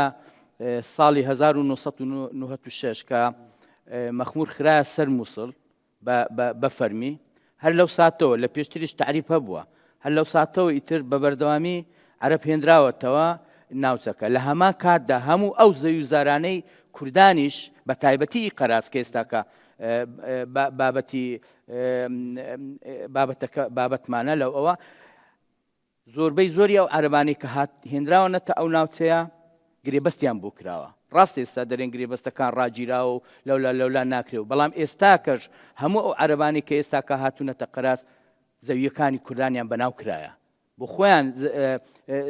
زەویەکان بەڕێوە دەمن ئەوە گەورەترین مەترسیە. ڕاستە کوردە بۆی لە دەستی نەچێ لە بێکەسی و لە هەناسە سەردیا خۆی یاوەتی بە عەرەب و توێتی تۆ بیکێڵە و ئیدارەی بەبەست ئەویان بابەتێکی دیکەیە. بابەتی چۆڵکردنی گوندەکان کۆمەڵک هۆکاری هەیە. یەکەم هۆکاری داعشە. دوای ئۆکتۆبەریش بە هەمان شێوە بە هەمان شێوە مەترسی زیاتر دروست بوو و بەشێکی زۆری گوندەکانی قەراز و دیبەگەی خرایە سەر سەرگەڕانی سەر بە کەرکووکە. یعنی ئەو تۆمەشاکە ئەوانە هەموو مەترسی ئەوەی دروست بەڵێ ئەوە گۆڕینی نەکرد دیموگرافیای جوگرافیای ناوچەکەشە جگەلەوە ینی بە عەرەب کراوە هەموو ئەوانە ئەوە خاڵێکی دیکە بەڕاستی گرنگی نەدان بەو ناوچانە خۆ پێشتر لە بەندەستی خۆمان بوو قەراز لە بەندەستی خۆمان بوو مەخمور لە بەندەستی خۆمان بوو ئیدارەکەی خۆمان بوو قایمقام ئیتر هەمووی باشە بۆ شتێکمان نەکرد چێبرچەی حزبایەتی منافەسەی بینی حزبە دەسەڵاتدارەکان بۆ هۆکاری ئەوەی ئێمە مەخمور لەدەست بدەین مەخمور دیسان تعریف بکرێتەوە ئەم خەڵکەی ئەوێن دەرێکا زۆر زوڵمی لێکراوە زۆر باسی ئەوە کراکە سەبەتەی خۆراکە ئەو ناوچەیە بەخوا بەس سەبەتەی خۆراک نییە بۆ مەخموری بۆ خەڵکەکەی سەبەتەی خۆراکە بۆ دەسەڵاتی ئێرە پێشتر دەسەڵاتی ئێرە ئەو سەبەتە خۆراکەی دەخوات ئێستا حکوومەتی عێراق ئەم سەبەتە خۆراکەی دەخوات بەڵام تۆ ئێستاکە مەخمور لە 21 ناحیە بوو لە ساڵی 1921 لەگە دروستبوونی دەوڵەتی عێراق ناحیە بوو لە 27 کرا قەزا تۆ ئێستا بڕۆ تەمەشای مەخمور بکە سەردانێکی مەخمور بکە چەند بەرپرسووە تا ئێستاکە سەردانی مەخمور بکە ئێستا کەش مەخمور شێوەی گوندی هەیە یعنی پێشکەوتنی بەخۆ نییە ئێستا کەش زادەکانی هەمووی خراپن ئێستا کەش ماڵەکان و شوێنەکان هەمووی کۆنن هیچ گرنگجێک بەو ناوچەیە نەدراوە ئەوە جگەلەوەی خەڵکە کەش بە بەردەوامی بۆتە چێبرچێ یان مۆزوعی دوو ئیدارەی بینی حکوومەتی عێراق و حکوومەتی کوردستان و لە هەمان کاتدا گۆڕینی بەرپرس و هات و ئەمانە هەموو هۆکار بووە چەند گوند ناوە کوردیە جوانەکەی کراوە بە عەرەبی ئێستا زیاتر لە 50 گوند چۆڵ کراوە بەشی هەر زۆری گوندەکان ناوە کوردیەکانی گۆڕدرا لە بۆ عەرەبی بۆ نمونە مەلاقەرە مەسەلەن کرا عەدنانیە دووگرتکان کرا نەسر ئیتر زۆری کەش تەنانەت زمانی کوردیش لە مەخموری لەکوێ و نەسر لەکوێ ئەی هاوار باڵێ هەمووی بە عەرەب کرا ینی ئەم ناوانە تو تەمەشاکە هەمووی بە عەرەب کرا بەڵام ئەی سەرکردایەتی کورد دەسەڵاتی کوردیش هەیە بە ناوی ئەوان بانگی بکە بڵێ چۆن بۆ نەسر یا هەرە لە دووگرتکان خوا کوردەکانی وێن دەرێ من حەزم لێ یەکشت برێم ئەوە مزامە لە نەبی بۆ خەڵکی مەخمور هەندە خەڵکی شۆڕژ ژێڕن ئێستاکەش خەڵکی مەخمور ناڵم بەس ئێستاکەش خەڵکی مەخمور هەر لە سەنگەری بەرگریدا لۆ ئەوەی ناوەکان وەکو خۆی بمینێ کوردی بە کوردیش ناوی دەهێنیتن لە هەمان کاتدا ناڵە دەچم بۆ نەسر دەڵێ دەچمە دووگرتکانە ناوە کوردیەکەی دەرێ زۆر پێی ناخۆشە ئەم ناوانە لە کوردی کراوەتە عەرەبی زۆر پێی ناخۆشە ئێستا کە دەسەڵات حکوومەتی عێراقی دەسەڵاتی ئەوێن دەرێکەکەی گرتۆتە دەست بە بەردەوامی حەشدی شەعبی دەینتە وێن دەرێکە ئیتر مەسەلەی ڕێگاوبانە کارەبایە خانووە هەموو ئەمانە هۆکارن بە ئێستاشەوە بە ناسکێشان و بە خزمەت گوزاری و بەوە ئەتوانین خەڵکەکەی خۆمان ڕازیکەین و بڕۆنەوە گوندەکانی خۆیان ئەمن تاکیدم ئێستاکە هاوکاری ئەو خەڵکەی بکرێتن لە بۆ گەڕانەوەی بۆ گوندەکانی خۆیان دەگەڕێنەوە نمونەیەکت بۆ بان دەکەم لە کونەسی خوڕ ینی ماڵێک هەیە ینی زۆربەی زۆری ئەو زەویانەی کوردەکان عەرەبە دەیچێریتن یعنی کە دێن چاپێکەوتین لەگە دەکەن خەڵکی ناوچەکە دەدرێت وڵا کاکە ئێمە هیچ ئەیمان نییە وەزعەکە زۆر باشە ئەی بۆت لەبەرەوەی ئەو هەمووی داگیر کردووە لە سەلماس بە هەمان شێوە لە شوێنەکانی دیکە بە هەمان شێوە لە گوندەکان تەمەشا دەکە ئێستا ینی ئەوەیەکەیە وەزعمان زۆر باشە بەڵێ ئەوان وا دەرێن عەرەبەکان وا دەرێن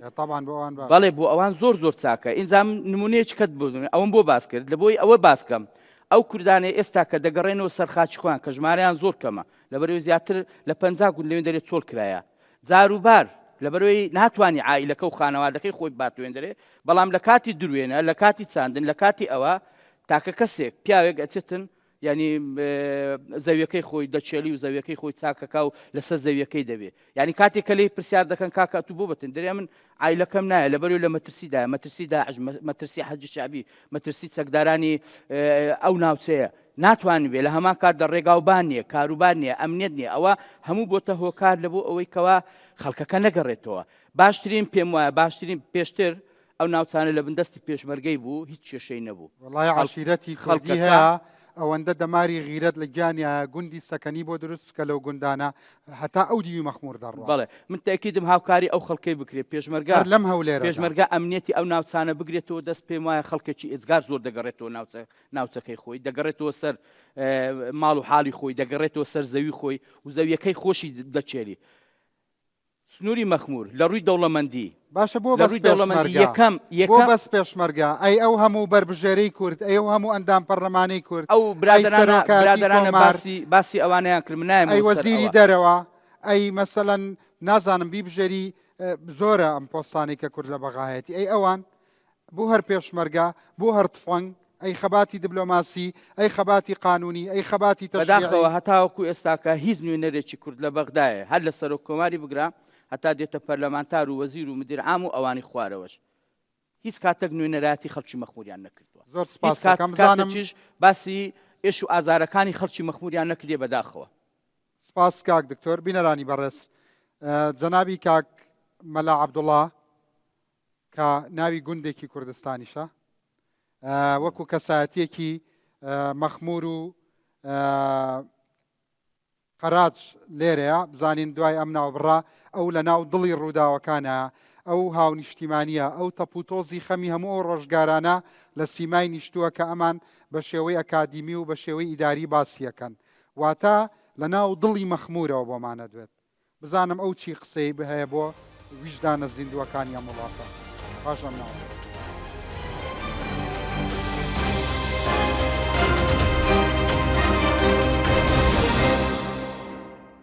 بەڵێ بەرەزان جارێکتر سلااوتان لەبێ پرۆگرامەکە تایبەتە بەوەی کە هەڕەشەیەکی زۆر هەیە لەسەر گوندەکانی دەوروبەری مەخموور بە تایبەتی گوندەکانی ناحەی قەراج زۆری چۆڵ بوون دکتۆرێکی پسپۆر لە بواری جوگرافی ناوچەکەڵێت 49 گوند بەڵام بەس بە تەنیا لە قەراج 39 گوندی کوردی چۆڵ کراون ئێستاش کاک مەلا عەبدوڵڵا وەکو هاونیشتیمانیەکی ئەوێ و کەسایەتیەکی دیار و جوتیارێک بزانم چییە فەرمووی بۆ هاتووی چ پەیامێکت هەیە بیدەی بەگوێی هەموو ئەوانەی کە خەمخۆری کوردستان و مەخمورن بەڵێ زۆر سپاس کاگرانز سپاس هەموو لایەک دەکەینەوەی ئەو دەرفەتەی پێدان کە لێرە ئامادە بینەوە لەگەڵ بەڕێستان بەڕاستیە من زۆر هەوڵمدا لە 2003ەوە لە 2003 تەنانەت وتاریشم هەبوو لە ناو ناحەی باقرتا وەکو مامۆستایەکی خۆبەخش لە 6 مانگ لەوانە گەیشتینە ساڵی 2004 نیشانەکانی ئەوەی ئێستا دەگوزارێ ئەم هەستم پێکرد وەکو کەسێک لە ناو ڕووداوەکان و لە یەک لە وتارەکانیشم باسم کرد چونکە ئەوەی دەگوزەرا ئەوەی دەکرا هیچ بەرپرسیاریەتێک نەبوو کەس فەرمایشتەکانی هەینی تا ئاماژەت پێ دەکرد بەڕێ ئیشارەتم پێکردووە لەو کاتەوە لەبەر ئەوەی هیچ شتێک وەکو ئەو خەمە نەبوو چونکە خەمی ئێستا نەبووە ئەمە ئەگەر هەر لە مێژوەکی نزیکەوە لە ساڵی 63 جارە گوندەکانی مەسووتا لە 74ەوە لە 84 بەدواوە لە 87 شەفەری لێدرا ئەوە هەموو دەشتی مامەسا لە وتارە بە پێز و پیرۆزایینیەکانی هەینیدا کە باسی ئەمەتە کرد عەرەبیش دانیشت بوو لە ناو مزگەوت خەڵکی عەرەبیش ئامادە دەبوو لەوێ وەکو پیاوێکی ئاین پەروەر و شارەزا لە شەریعەت و ئەحکامی دینی باسی ئەوەت بۆ کردوون کە ئەزانن کە نوێژەکەتان لەسەر ئەرزی داگیرکرا و قوبوڵ نییە، ئەزانن کە بەرهەمی ئەرزی داگیرکرا و حرامە. طبعا ئەوە هەمووی باس کراوە بە تەئکید زۆریشمان باز دەکرد لەوانەیە ئەم ناکرێت بەخۆم ئەمڕۆ کە بڕێم وام کرد وام گوت خەڵکی ناوچەکە لەوانە شاید بن وێزگەچی حەوانەوەیان ئەو سعاتەی ڕۆژی جومعە بوو بە گوندەکانیشەوە کە داهاتن سەردانیوەیان دەکرد تۆزێک ئارامیان پێدەبەخشرا کە دەیانزانی لەوێن دەرێکە باسی چیان لە بۆ دەکرێت و چیان لە بۆ ناکرێت و دادەمەزرانەوە لەوێ. بەڵام شتێک هەیە من گوتم ئازاری مە ئازارێکی زۆر کۆنە تەنانەت ئەمن لە بەرامبەر بەرپرسەکانی خۆشمانەوەی دەستم پێگەیشتبی گوتومە قەبرستانی زیندوان یعنی ناحیەی قەراس قەبرستانی زیندوانە یعنی ئەوەندە بەس بەحاڵ زیندی بووینە دەناوەکو ژیانی تێدا نەبووە ئەو هەموو ڕووداوی بەسەرەمەدا هاتیە یعنی سبحان الله یعنی زۆری شەکە خۆمان ڕاگرتی ئەوەندە لەبەرەوەی هیچ پشت و پەنایەکمان نەبووە. ئەگەر قسەی زۆر جوانی کردەوەم لە تێبینەکانی خۆشم نووسیە دکتۆر سیروان یەک تیمەکی پارێزەرانی ڕێک و پێکمان هەبە لە هەرێمی کوردستان لە ناوچەی مەخمور مەسەن لە قەزای مەخمور تیمەکە بە دا کۆچی لە مافەکان بکرد بە باشەمە دەپرسین لەبەرچی بە حکوومەت و دەسەڵات و معارەزەشەوە لەبەرچی پرۆژەشیان نییە لە بۆ داکۆچکردن لە مادەی 140 کوا مادەی 140 لەبەرچە ڕوویان کردە هەموو شتەکان کوا مادەی 140 لۆ ئیشیان لەسەر نەکرد هەر یەکە درێ بە تەنیا ئیشم کرد کاکەمت چ لە ئیشی تەنیاکەم ئەو بەڕێزەی ئێستا لە ئەنجومەنی مووسڵ ڕاستە هەر یەکە لە لای خۆیەوە ئیشی کردێ بەس بە خۆتان دەزانن ئەگە دوو کەساری یەکە لە لایەکەوە گوریچەک ڕابی کێشێکەوەتە هێزەکە لە فیزیانی هێزەکە دەبتە سفر هێز دەبتە سفر لەبەرەوەی ئەتوو هاوپەیمانی لەگە خەڵکانەکە دش بە مملەکەتەکەی من وڵاتەکەی من ئەوێ هێشە بە هەمان شێوە ها ئەوەتە لەو بدوایە ئەو نوێنەری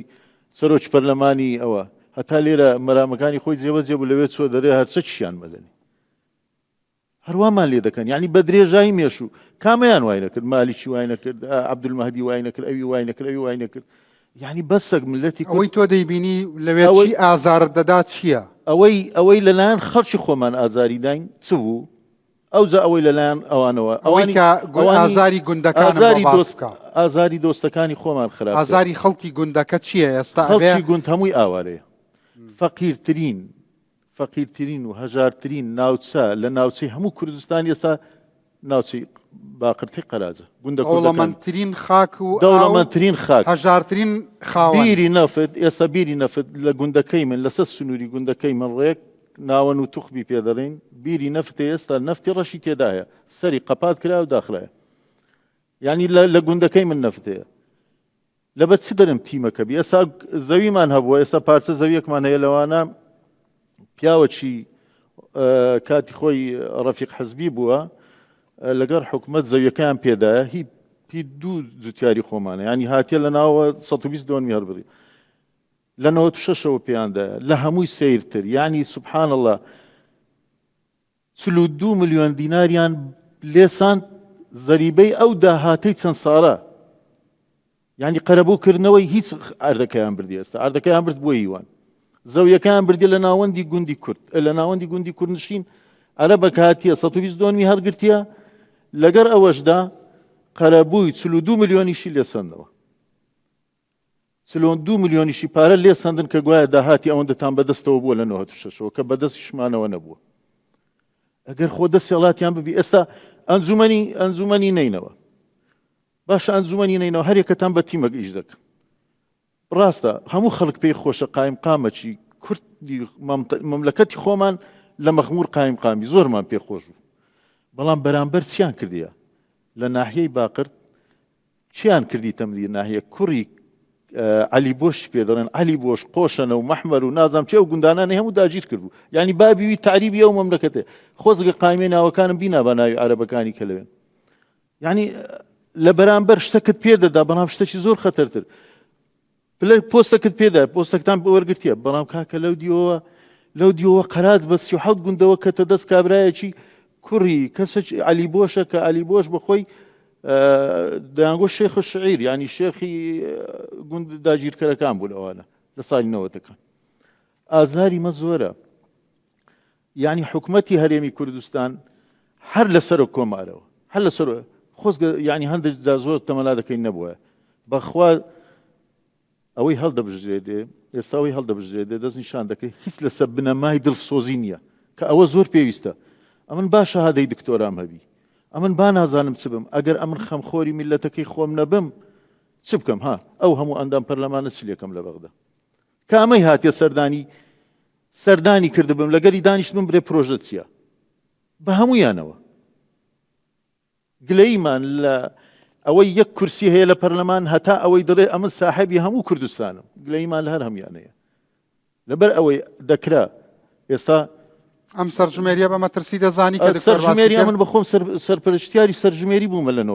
لە 2009 ئەترسی ئەم 37 نوێنەرەی ئەوێ دیسان وەکو ئەم 38 وەکو قایم قامەکەی پێشوو بن کە باسەکەی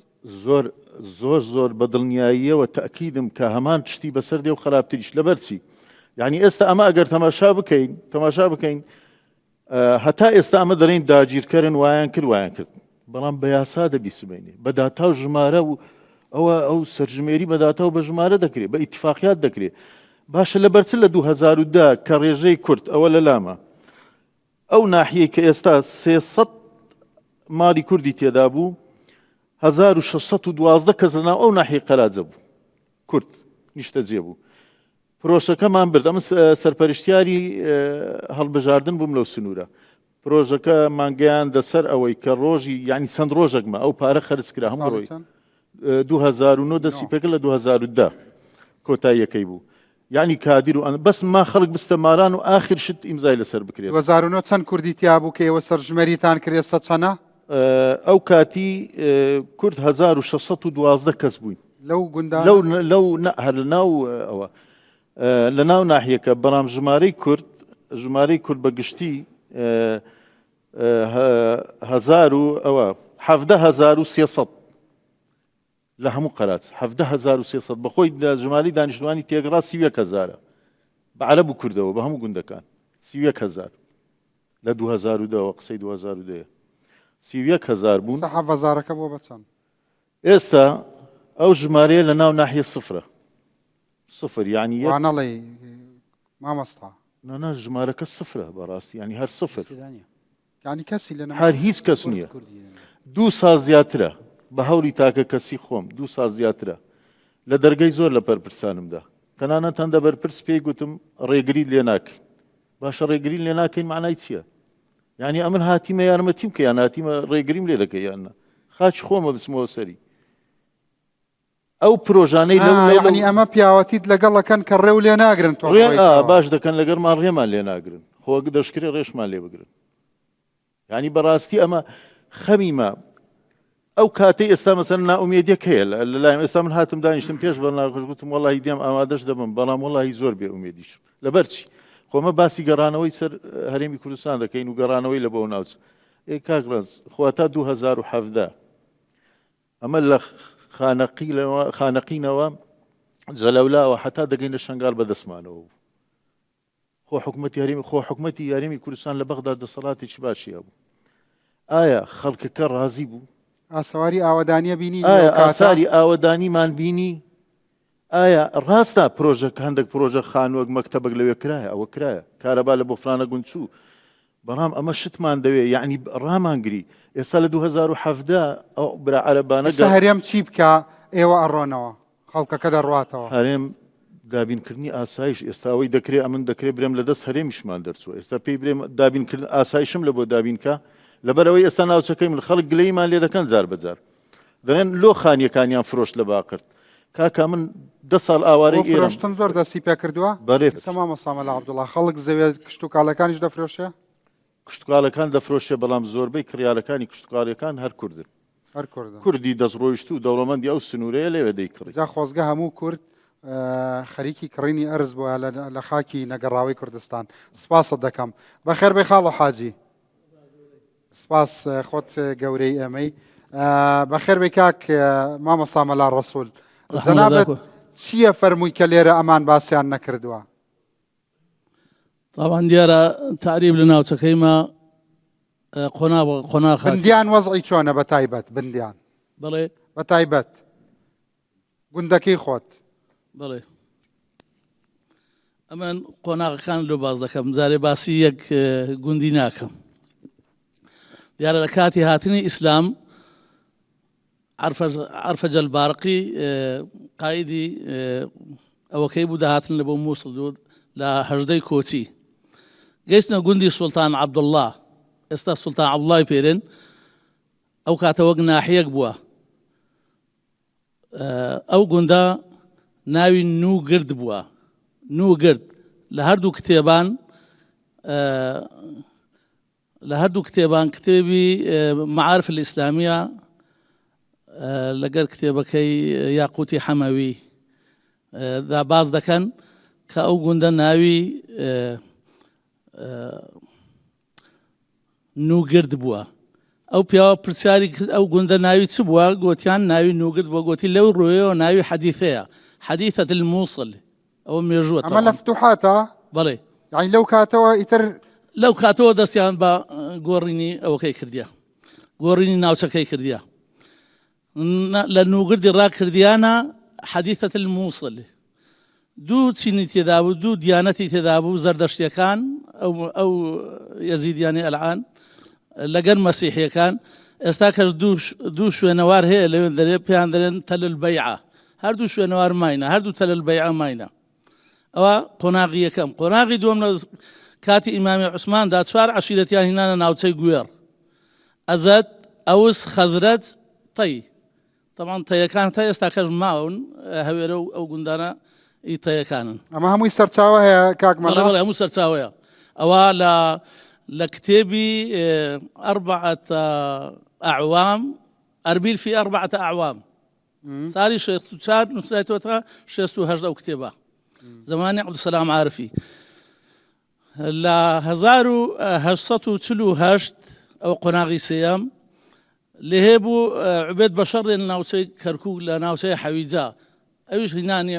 ئەو دوو عەشیرەتەی بوو کە بەشەڕ دێن دیسان لێهێبەکانیان گواستەوە لە بۆ ناوچەی گوێر ئەو عەرەبانەی لێهێبی ناوچەی گوێر لەو کاتیڕە هاتینە ناوچەی گوێر تەبەن گوێر ناوەکی کوردی بووە لە مێژوودا بە ناوی نەفتەرێ لە کتێبی ئەڕوئەسا ئیتۆ مامەرجی باز دەکاتن 1200 ساڵ لەوە پێش باسی ئەو شارەی دەکاتن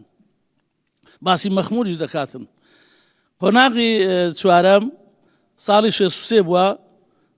بەدواوە زۆر گوندیان دیسان تعریب کرد هەتا ئێستاش عەرەبەکان جێگیر بن وەکی بندیان شەرقی و بندیان غەربی ناو قەرازێ ناوچەی قەراز دۆمە ئیدریس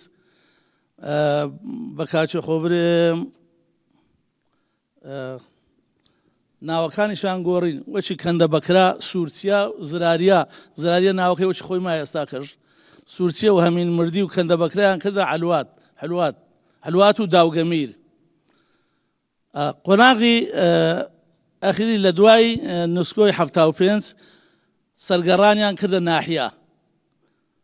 زیاتر لە 56 گوندیان لە قەرازێ و لە کەندناوە یەخستە سەر سەرگەڕان و سەرگەڕانیان یەخستە سەر دووبزیان کردە قەزا بە ناوی سەرگەڕانیان کردە ناحیەی قودوس ئەوەمان ماوە هەتاکو بابرێن دەستپێکردنی 88 هەموو گوندەکانیان چۆل کرد بە تەواوەتی کە گوندەکانیان چۆر کرد هەمویان ڕەوانەی زۆربەی ڕەوانەی ناو جەماعەکانیان کردن و هەندێک خەڵکیان خۆیان ناوچەیمە خۆیان لە منطقەی لەتیفاوەی دوایە لەتیفاوەشیان تێکدا خۆمان یەخستە ناو هەولێر و ئەو جەماعەتەکان زۆر بڕوامانەوە بوو کە لە نوەتویەک ئەو ڕاپەڕینە کرا ئەو گوندانە ئاوەدان بنەوە بەڵام خەڵکانە وابەستەی هەولێر و دەوروبەری بوون و نەگەڕانەوە تا ئێستاکە هۆیەکانی ئێستامان لە پاش ئۆکتۆبەریش هەر یەکجاری چۆر کرا چی ناحیە قەراز زۆر ماڵ گەڕابوونەوە ناو ناحیەکە زۆر خەڵکی تێدا بوو بەڵام لە پاش ئۆکتۆبەر هەر یەکجاری بە چۆل کرا و ئەوجە چارەسەریەکان نازانم چارەسەریەکان کوو بکەین چارەسەریەکان لەدەست ڕژێمی بەغدایە لەدەست حکوومەتی کوردستانە لەدەست ڕۆشنبیرانی ناو مەخموریەکە ئێستا ماینە ئەمەش هەروە بیر و بۆچوونانەمان هەیە. دەستخۆش ئەوانەی کە فەرمووت ئەو لایەنانە بێگومان تاک بە تاکی کورد ئەکرێ ڕۆڵی خۆی هەبێ ڕۆڵی بەرپرسیارانەی خۆی هەبێ. دوو شاعری مەخموری لێرەن حەزەکەم وەڵامی ئەو پرسیارم بنەوە تعریبەکە ئەوەی کە لەسەر گۆڕینی ناو ئەوانە ناوی گوندەکانیان چی لێ کردووە یا چ قسێکی تریشتان هەیە لەسەر قسەی میوانەکانم. سەرەتا دەستخۆشی لە بەرنامەکە دەکەم کاگرنجەوە بە خێراتنی سەرزەم میوانان دەکەم بە دەستخۆشی لە هەملایەک دەکەم کە زۆر بابەتەکەیان ورژاند. دەمێت دەستپێکم بەو کۆپلە شارەیەبی من دەمێکە مردووی زیندوم لەسەر ڕووی زەوی کەم دووم هەرچی هات و لە عەمباری خواردی هەرچی هات و لە عەمباری خۆراکم خواردی لە بیری چوو خواست و حەز و مرادی. زۆر سپاسی هەموو لایەک دەکەین. بەڕاستی بەرنمەیەکەت زۆر درەنگ بوو کاگڕنج دەبایەت چەند ساڵ لەمە پێش بەهات باە بەرنامەت بکردبایە لە مەخمور و ئەو بەرنامەیە هیوادارم لە ناو قەشرەی مەخموری بکرابایە. ئێمە بەردەوام بەرنامەی لەگەڵ ڕەنجەگەردی قەت ئەو سیمایەمان دەدیت ئەو سیمایەمان دەدیت ئەو خەڵکەمان دەدیت چەند بە پەرۆشەوە چەند بە حەزەوە دەیانویست لە مای کومیدیاکان قسام بکەن لەبەرەوەی ئەو هەموو ئازارانەی کە لێیانە شەو نخونیان ئەو هەموو ماندووبوون و ئەو هەموو ڕنج خەسارەیە. بەڕاستی ئەوانە برادران زۆر باسی تعریبیان کرد. تعریب تەنیا لەسەر زەوی نەبوو. تعریب هات خودی ناوەکانیشمان بگۆڕی ناوەکانی ئێمەش بگۆڕی هەرچەند توانیان هەندێک سەرەتای سەدەی 19 هەندێک هاتن 20 کیلۆمەترێک بە حدودی لە مەخموری نێزیک بوونەوە کە لە ئاوی پەڕنەوە کاتی خۆی لە نێوان ئێمە و عەرەبدا زەی دزلا هەبوو تاکە عەرەبەک نەیتوانی بێتە ئەو وەرەی. بەڵام توانیان بە هەر حاڵەک و بە خزمایەتی و بە فرت و فێر توانیان تێکەر بن و بێنە ناوچەکە. سەرەتا هەندێک گوندیان داگیر کرد تا ئێستاش مۆرچی ناوەکانیان پێوە ماوە. کەرمردی کە گوندەکی ئێستا ساف عەرەبە ئەوە ناوی گوندەکە ناوی کەرمردیە بەڵام خەڵکەکەی عەرەبن خەڵکەی سەرجەمی عەرەبە. خڕەبەردانمان هەیە کودیلەمان هەیە لەهانەمان هەیە بوون بەچی هەندێک باسییان کردکەوە دوگورتکان بووە نەسر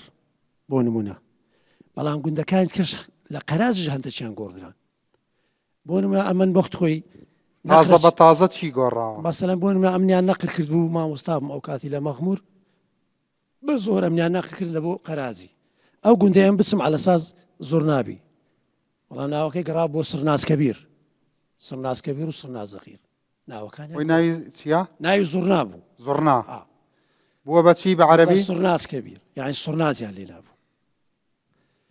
بە هەمان شێوە چەند گوندی کەش هەیە. ئەی خەڵکەکەی خۆمان بە کوردیەکە ناوێڵ هەر بە کوردەکەی گاز دەکەین ئێستاش هەر بە کوردیەکان خەڵکی خۆمان لەبەرەوەی خەڵکەچی نیشتیمان پەروەرن خەڵکی خۆمان بە دووگرتکان ناڵێ نەسڕ بە کەرمردی ناڵێ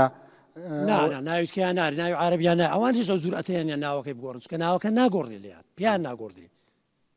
دەسەڵاتی ئەویان نییە هەرو مەحاولە دەکەن زۆر کە ناوەکان بگۆڕن. ئەلێرە ئەمن ئەوەی ڕاستی بی ئەو تعریبە پێشترێ بە خاوی دەهات بەڵام ئێستا گەلە خێرای کاگڕانس خێرایەکەی لە چییە؟ مەغمور مێژوەشی دوور نییە کە تەسەموسرێ ساڵی 1996 بە بڕیاری کیادەی سەورە مەغمور خرایە سەر مووسێ بەڵام خرایە سەموسرێ بەکوو بزانە سەدامیش ئەو جورئەتەی نەبوو بووی کە ڕاستەوخۆ ئیداریان بیایەتە سەموسرێ پارێزگای هەولێری لە ناو مووسێ دروست کرد بوو پارێزگای هەولێری لە ناو مووسێ دروست کرد بوو سەرجەم دایرەکانی مربوط کردەوە بە پارێزگای هەولێر بەداخەوە کە ئازادی 2003 ئازادی عێراق هات ئەو پارێزگای هەڵوەشاوە سەرجەم سزلەکانی دایرەکان هەندێک هاتنەوە ناو ئێرە بەڵام مەغموریان نەناردەوە لەگەری خۆیان یعنی ئەو کاتی کە ئێمە خەریکی شەڕی ناوخۆ بووین ئەو خەریکی گواستنەوەی مەخمور بوو لە هەولێرەوە بۆ مووسڵ بەڵێ هەر چەند چل ڕۆژیش ئێمە بووین بە پارێزگای هەولێر لۆ مێژوو ناوەندی قەزای مەغمور کرا بە پارێزگا مرکز شەبابەکەی لەلایەن حکوومەتی عێراقەوە ئەی باشە ئێستا بۆ ئەمە ئیستسمار ناکرێت بۆ ئەوەی 96 ئیستسمار باش شتێکت پێ برێم مەغمور بە یەک بڕیاری دەگەڕێتەوە سەر هەولێری لە 96 ئەمە سەر بە مووسێ بووینە بەڵام لە ناو پارێزگای هەولێری ئەو هەموو پەرلەمانتارە لە بەغدایە دەچن هەموو ڕۆژی محکەمە ئیتیحادیان لە مەگرتیا یان لۆ موچا یان لۆ شکاندەی کەسێک یان کەمکردنەوەی هەرێمی کوردستان هەموو ڕۆژێ داوا هەیە هەمووی لە سەما کەچی عێراق بخۆی 55 مادەی دەستوری پێشێش دەکات سەر گەورەترین مادەیە 140 ئەو مادەیە دەبایە لە 2007 کۆتایی پێبێ تەطبیق بکرابە نەکرا فەرموو کاچی ئەندام پەرلەمان وەرەکنە من یەک داوای بنووسە بڵێ کاکە قەزای مەخمور تابع بە چێ لە ڕووی ئیداریەن بەزانە حاکم و ڕئیس وزەرایەکەش دەزانی مالیشی لە ساڵی 2005 بیان 6 پرسیاری کرد بوو قەزای مەخموری سەربەسی ئیدارەچە مالیشی خودی ڕئیس وزەرای قرارەکەش بڵاو کرا ئێستا ئەگەر پەرلەمانتارێک بێ بە پشتگیری چەند هەزار کەس بۆی ئیمزاکەن بڕوا لە محکەمەی بۆی ئیمزا دەکەن کاکە داوا قەید بکە کاگەڕستەمەشای بۆ ناچن برا پەرلەمانتارەکانم لە بەغدا بۆ ناچن هەموو فراکسیۆنەکان هەموو ڕۆژێ لە محکەمەی ئیتیحادی شکات لە کوور دەکرێت لەلایەن هەندێکتانەوە ئەی بۆ ناچن پشتگیری مەخموریەکان بکەن بڵێن لە 96 مەخمور لە هەولێرەوە خراوەتە سەر مووسڵ ئەبێ بگەڕێتەوە بۆ ناڵێن بە قەرارەکانی مەجلیسی قیادەی سەورەیە سەرشکارەکرێت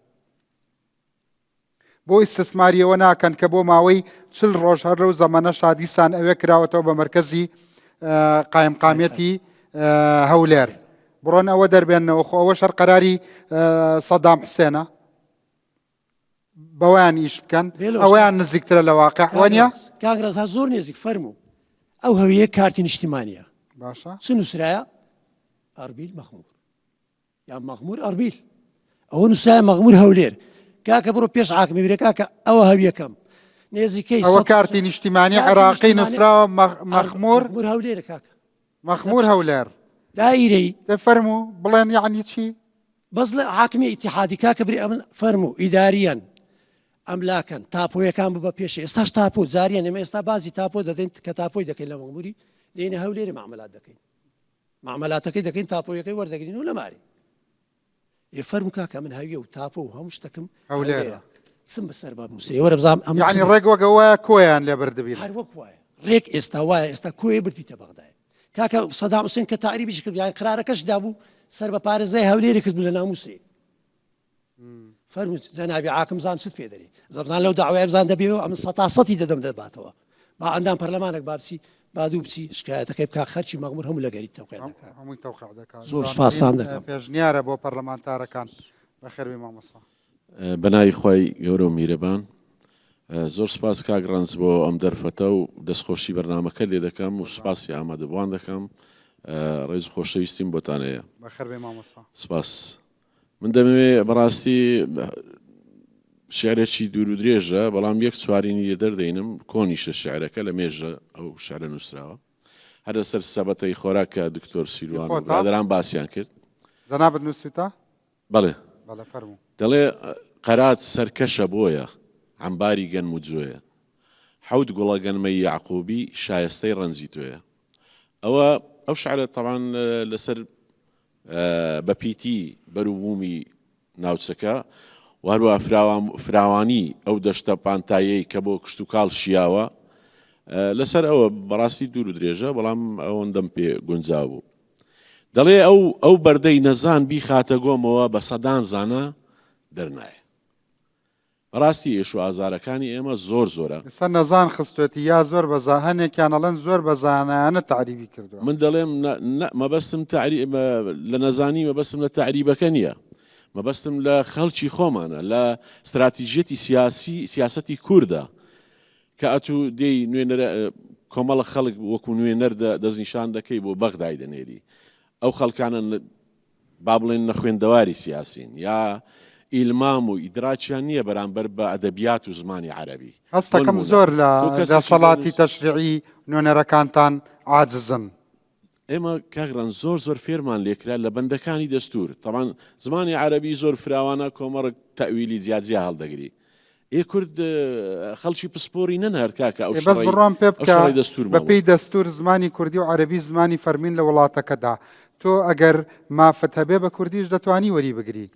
ڕاستە بەڵام پێویست ناکە عەرەبیش بزانی بەڵام بۆ گەیاندن کاک ڕەنج یعنی عەرەبەک ئەمە برادران باسییان کرد تعسبی قومیان هەیە بۆیە موچەی پەرلەمان ئەتوانرێ ڕاوێشکار ئەتوانێت وەرگێڕی زۆر باش دابمەزرێنی بۆ خۆت هەر پێویست ناکە عەرەبی هەر بزانی پێویستە بیزانی ئەوەش دەکرێت بەڵام ئەگەر بیزانی ڕاستە و خۆڕێگاکان نزیک بیتەوە کەسی شارەزا و پسپۆرمانەبی فێرمان لێ نەکرێ هەر ئەبێ وەرگێڕان هەبێ بە پێی دەستورە بێ وەرگێڕ هەبێ لە هەموو دانیشتێکی پەرلەماندا بە کوردیەکە بکاتەوە بە عەرەبی. ئەنجا خۆ من وتم مەسەلەن دێڕێک یا جملەیەک لە زمانی عەرەبی ڕەنگە بەرامبەرەکەی لە کوردی بە شێوەیەک تەرجەمە کراوی لە دەستوری بەڵام ئەو بە ئەو بەندەیە تەویلی زیاتر هەردەگری لە زمانی عەرەبی. کاتی کە دێنە سەر مێزی گفتوگۆ زیاتر هەڵدەگرێت زمانی کوردیشێکێک لە زمانە زیندوو دەوڵەمەنەکانە منیش تەویلی تری بۆ دەکەم بە کوردی وەرگێڕەکەشم تەویلەکەی من وەردەگێڕێ بۆ عەرەبی لەبەرەوە زمان ڕێگر نییە ئەگەر ماف بە هەموو زمانە بەدەست دێ ئەگەر هەوڵی بۆ بی. ئەکەیت هەوڵەکە زۆر گرینگە خاڵێشکە هەیە مەسەلەی عەرەب وتەیەکی زۆر جوانی هەیە دەڵێ ئەهل مەکەتە ئەدرا بشیعابها یعنی خەڵکی مەکە زیاتر بەرز و نزمیەکانی مەکە شارەزان. ئێمە نوێنەرمان نییە کاکە نوێنەری خۆمان نییە لە بەغدا نوێنەرمان نییە وەکو خەڵکی ناوچەکە برادران باسیە من ڕەنگە بابەتم زۆر لە ڕۆژنامەکان بڵاو کردیتەوە لە سەرەتایی بوون بە قەزای مەخمور لە 27ەوە هەتا وەکو ئێستا قایمقامێکی خەڵکی دانیشتووی مەخمورمان نەبووە. ئەو خاڵک پەرلەمانتارەکان کە دێن زۆر پەرلەمان ئێستا نوێنەراتی ئێمە دەکا عەرەبن خەڵکی گوێر حیزبەکان ئیشیان لە بۆ دەکەن عەرەبەکان بربژێر دەکەن و پشتگیریان دەکەن و ئەوەیان دەکەن بەڕاستی ئەتوو دوژمن نوێنەرایەتی تو بکە بەڕاستی نازانمەوە چ نوێنەرایەتیەکە زین چۆنیا ئەحمەد زەکیبەک دیفاعی لە هەموو کورد کردووە دیفاعی لە جوگرافیای کوردستان کردووە مێژووی کورد و کوردستانی نووسیوەتەوە لە پەرلەمانی عێراق بووە بەڕاستی خەڵکی هیچ کام لەو شوێنانە نەبووە کە بەرگری لێ کردووە بەڵکو خەڵکی کوردستان بووە یعنی هەر کەسێک ئەبێ کوردانە بیر بکاتەوە تۆ بێ خەڵکی بادینان بی خەڵکی سۆران بی ئەبێ بەرگریکاری لوڕستان بی ئەبێ خەمی ئەردەڵان لوڕستان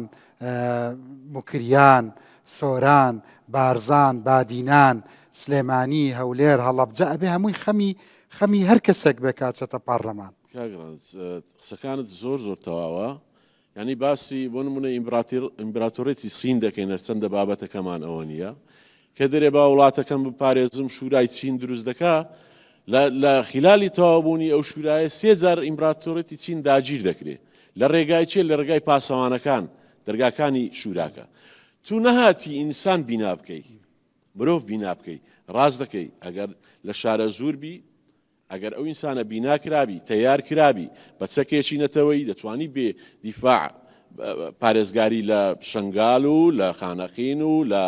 بەدرەوجەستان و لە مەخمور و لە قەرازیش دەستخۆش ئەم جارە کەواتە خەڵکی مەخموری تیا بوو دەنگی پێبن باشە کە ئەوەندە حەز دەکەن مەخموری نوێنەرتان بێ دەنگ بە مەخموری بن لیستی یەکێتی شتایەتی و لیستی پارتی و حیزبەکانی تریشتەیدا کارزانی پیران ڕۆژنامە نووس و سینەماکار کاگڕنج هەموو لایەک دڵنیاکەمەوە چارەسەری تعریب زۆر ئاسانە لە مەخمور چۆن زۆر ئاسانە مەخمور لە ساڵی 96 بە بڕین بڕیارێکی مەزی خادەی سەورە نەکەتە سەمووسڵ لە پاش ڕوخانی سەدام هەموو بڕیارێکی مەزی خادەی سەورە ڕەفز نەکرایەوە ئەو قرارە لۆ ڕەفز نەکرایتەوە ڕاستە لە ساڵی 2005 کتابێک دەرچووە لە وەزارەتی بەلەدیاتی حکوومەتی فیدراالی کە مەخمور لەمەودا تابعی هەولێرە بەڵام سەرکردایەتی سیاسی کورد بە دواداچوونی لۆ نەکردەوە. ئەوە ساڵی چەند؟ 2005 کتابەکەش هەیە ئێستاکەش ئەمە نوسخەمان هەیە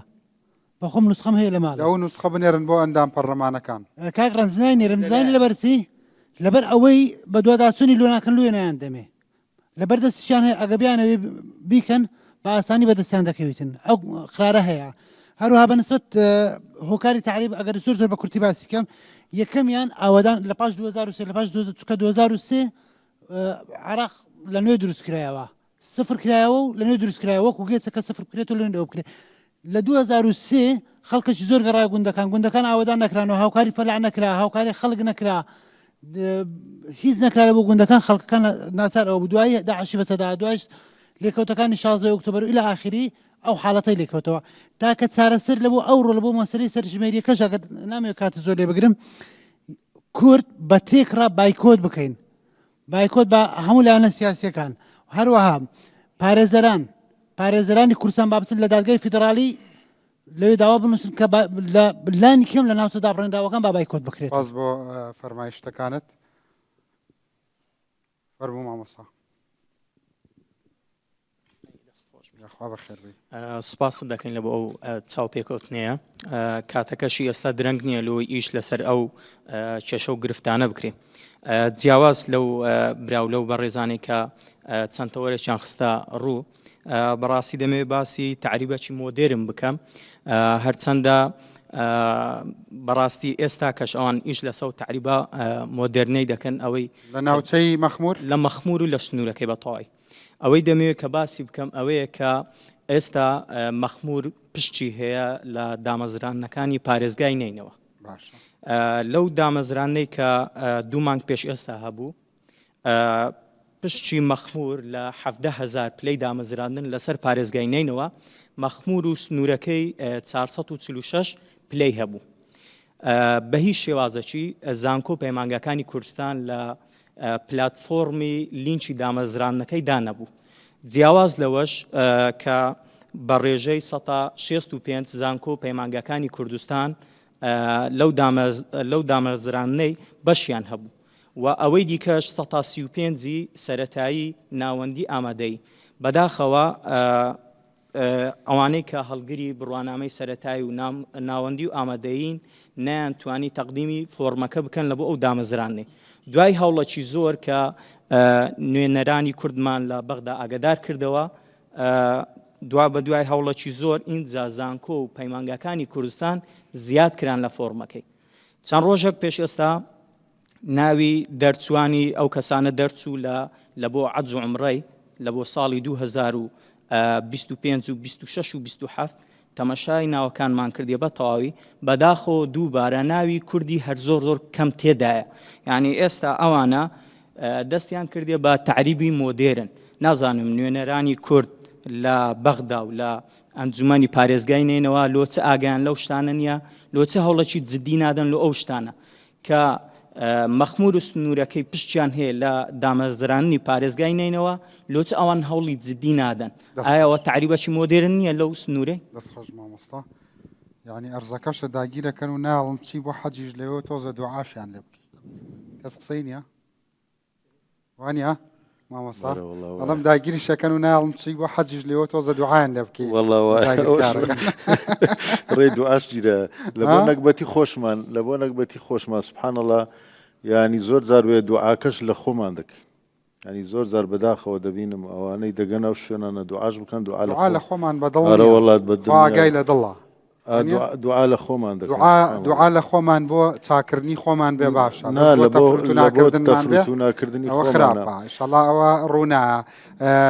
گرنگترین ڕستەت بفەرمووی قسەی کۆتایی چییە مامۆستای خۆش والله فرمودەکە ئیذا ئوسنیدە الأمر إلى غير أهلی فانتظر الساعة فرمودەکە دەفەرمی ئەگەر کەسی نەشیا و لە شوێنێکی نەشیا دانا ئەو کاتە چاوەڕی دنیا خراببوون بکە دنیا خراببوون بە معنای تێکچوونی ئێستا یعنی پێکاتەشی عەرەب سەرژمێری 2010 ڕاگرت گوتی توانام نییە و کەسم لەوێنین ئێ باشە ئەمە کاکە من نایکن مادەی 140 لەوە بە جێبەجێ بکە با کوردە و پێشنیارە مادەی 140 لە بۆ جێبەجێ بکە ئەمنیش لە بەرامبەر ئەوە سەرژمێریەکان زام دەدەم لە بەس بەو خوایەک شتە پێ بڵم هەموو خولێکی پارلەمان من 25 ساڵە لە میدیایم زۆربەی هەڵبژاردنەکان بەبێ جیاوازی گفتوگۆم لەگەڵ زۆربەی بربژێری لایەنەکان کردووە هەموو جارێ خەڵکی زۆر یاساناس زۆر ڕۆشنبیر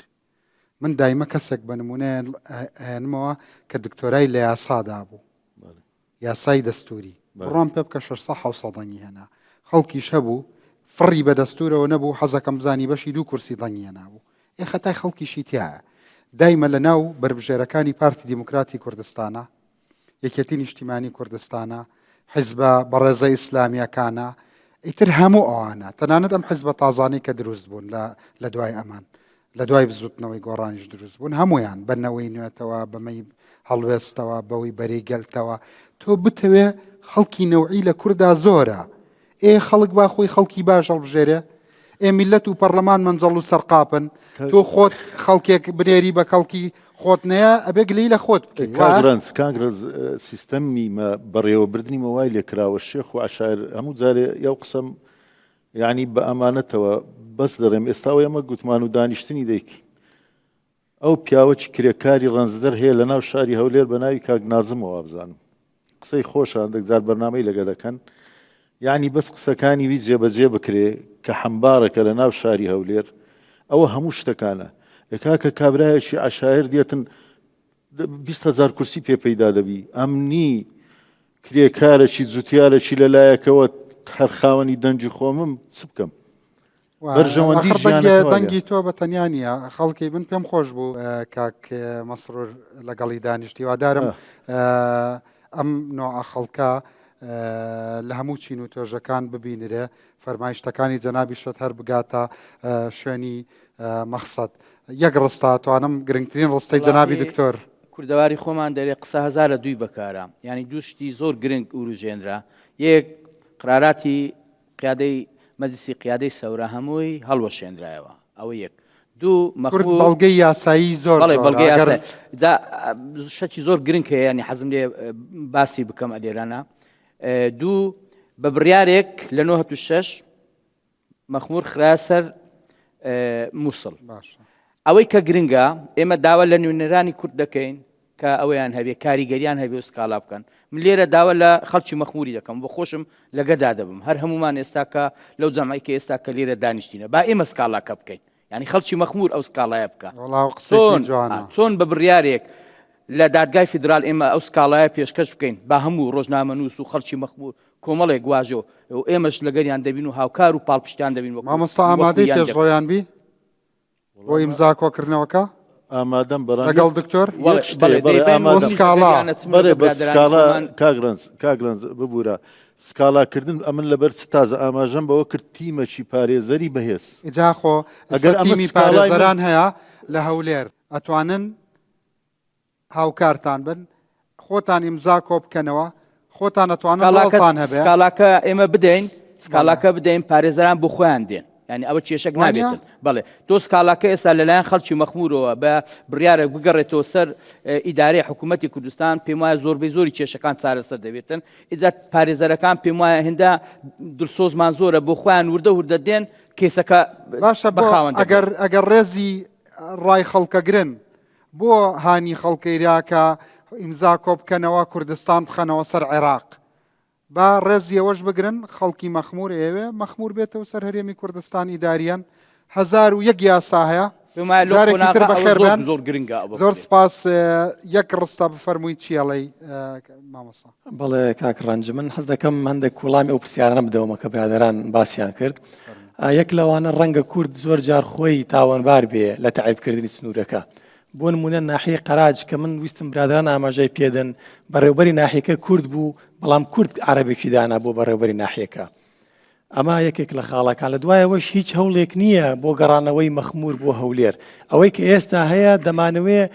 کورد لەوێ بەقووەت بکرێت لە نینەوە من نازانم یعنی ئەوەی کە باز دەکرێت ئەگەر یەکێتیش مەسەڵەن پشتی پارتی بگرتایە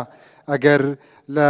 پێدوانە ئەتوانرا هەم کاریگەری زیاتر دابنرێ هەم پشکی زیاتر بەدەست بێ لە نینەوە جا بۆ ئێمە پشتیان بگرین ئێمە دەرگامان کراوەی وەکو حزبێکی سیاسی لە مەبەستم ئەو قسانەی سەرەتای خۆت کە کرد چۆن مەسەڵەن تۆ لەکوێ دوانی دوو کورسی پەرتەوازە و هەبێ ئەو 4 کورسی پەرتەوازەی هەبێ ئێتلافیان لەگەڵ لایەنی ترا کردبێ و تۆ ئێتلافە لەگەڵ لایەنی ترا کردبێ خۆ ئەمە قسەی خۆت بوو پشتی یەکتان بگرتە لەوێ زۆر شتان پێکرا ئەمە بۆ خەڵکانێک بەجێ دەڵێن کە بە دوواداچوون بکە بزانم کێ هۆکارە لە خەریکی بەداچوون پیر بووین هەر بە دوواداچوون بکەین بۆ ئێوە لە کەرکوو پشتی یەکتان نەگرت و بۆ ئەوان لە نینەوە یارمەتی پارتیان نەیە ئیتر بەسە ئەم پەرتەوازەیە من ناڵم تۆ نازانم مەبەستە ئەو قسانە و کرد من لە سەرەتاوە پەیامەکانم بە شێوەیەکی پچڕاوی گەیشتیان هەر منت بڕی بەڵام لێتە ورەکانە زۆر جوان ئەمە حاڵەتێک بوو لە دوای ئەوەش کێشەیەکی سەرژمێریمان هەیە برادران باسییان کرد کە کورد بایکۆت بکە ئەمە بڕیارەکە و دەرچووە سەرژمێری دەکرێت لە سەرتاسەری عێراق ئەگەر بایکۆت لێ سنوورە کرد چییە گۆڕێ بەڵام بەدیلی ئەوەمان هەیە بەس حەقی شەکوات نییە ئەگەر نازانم بەڵام بەدیلێکمان هەیە لێرە کە حازرە ئەویش ئەو خەڵکانەی ئەو گوندانە هەموو بگەڕێنەوە لە کاتی سەرژمێریە ئیدارەی محلی لەو سنوور لە قایمەقام و ناحیەکانە شوێنیان بۆ دابین بکەن یان بگەڕێنەوە ماڵی ئەو کوردانەی کە لەوێن با لە یەک دەرگا سێ ماڵ تێدا بێت کێشەنی هەر بۆ دوو ڕۆژە کە عوتڵێکی فەرمی ڕادەگەێنرێ کوردەکان لەوێ خۆیان تۆمار بکەن ئەتوان کەسانی وەکو مامۆستا پێشڕەویان بێت خەڵکەکە هەمووتان دۆست و ئەحبابی یەکترن و یەکتر دەناسن ئەتوانن ڕۆڵتانە بێ قسەکەت بەجێ ئەتۆ بەس کاتە ماوەیەک ڕستە لە دکتۆر من شتێکی تەواو نەکرد ئیداری زۆر گرنگ بۆ ئەو برادەرێک کە باسی ئەم گرێبەستەی کرد گرێبەستی 17,000ەکە ئەمەی کرا لەسەر ژمارە دانیشتواندا بەشکرا و کوردیش مافی تێدا هەیە و باکی زانکۆ پەیمانگەکانی کرد من بەش بە حاڵی خۆم چوومە لای پارێزگار نووسراومان بۆ وەزارەتی تعلیمی عالی عێراق کرد کە ئەو زانکۆ پەیمانگانەی کە پێدانراون لە عێراقا بتوانن فۆر پڕکەنەوە و لە پەیجەکەی خۆشم بڵاو کردەوە زۆریشیان پڕی کردەوە بڵێ دەستخۆش مامۆستا محەممەد جاسم کاکەی بەڕێز فەرموو کاگەڕنج بابەتەکێ زۆر گرنگە ئەمە هەرچەندە نەمەتوانی هەموو ئامانجەکەی یانەوەی کە هەمانە بپێچین لەو بەرنامێ بەڵام شتەکێ زۆر گرنگە ئەگەرە تو تەمشا بکە مادەی 140 قۆناغی دووەمی سەرژمێری دانیشتوانە بە پێی کاک محەممەد دەرێ بایکۆت بکە لە 97 سەرژمێری لە عێراق کرا بایکۆت کرا پارێزگەکان یارم ئێستاش ئەو سەرژمێری لایەن نەتەوەی گرتوەکان و دوورخراوە لەبەر هەرێمی کوردستان بەشداری تێدا نەکرد لەو سەرژمێری ینی مافی بایکۆت هەیە بەڵێ دەتوانێت ئەگەر ڕێو شوێنەکانی نەزاهەتی سەرژمێریەکە نەپارێزرابێ بۆ هەیە بایکۆتکەی بەڵێ لەبەر تو عێراق بە ئەتنۆگرافی بە جیاوازی نەتەوەیی و ئاینزا و بەناو ئەوەیە ناسراوە وڵاتێکە دەوی هەموو کەسێک ممارەسەی ئەوەکی خۆی بکاتن بابەتی کە لە ساڵی 2007 کە 10 ساڵ تەواو بوو دەبایە سەرژمێری بکرێ لەبەروی قۆناغی دووەمی مادەی 140 جێبەجێ دەبوو هەموو لایەنی شیعە و سوننە کۆک بوون لەسەر دواخستنی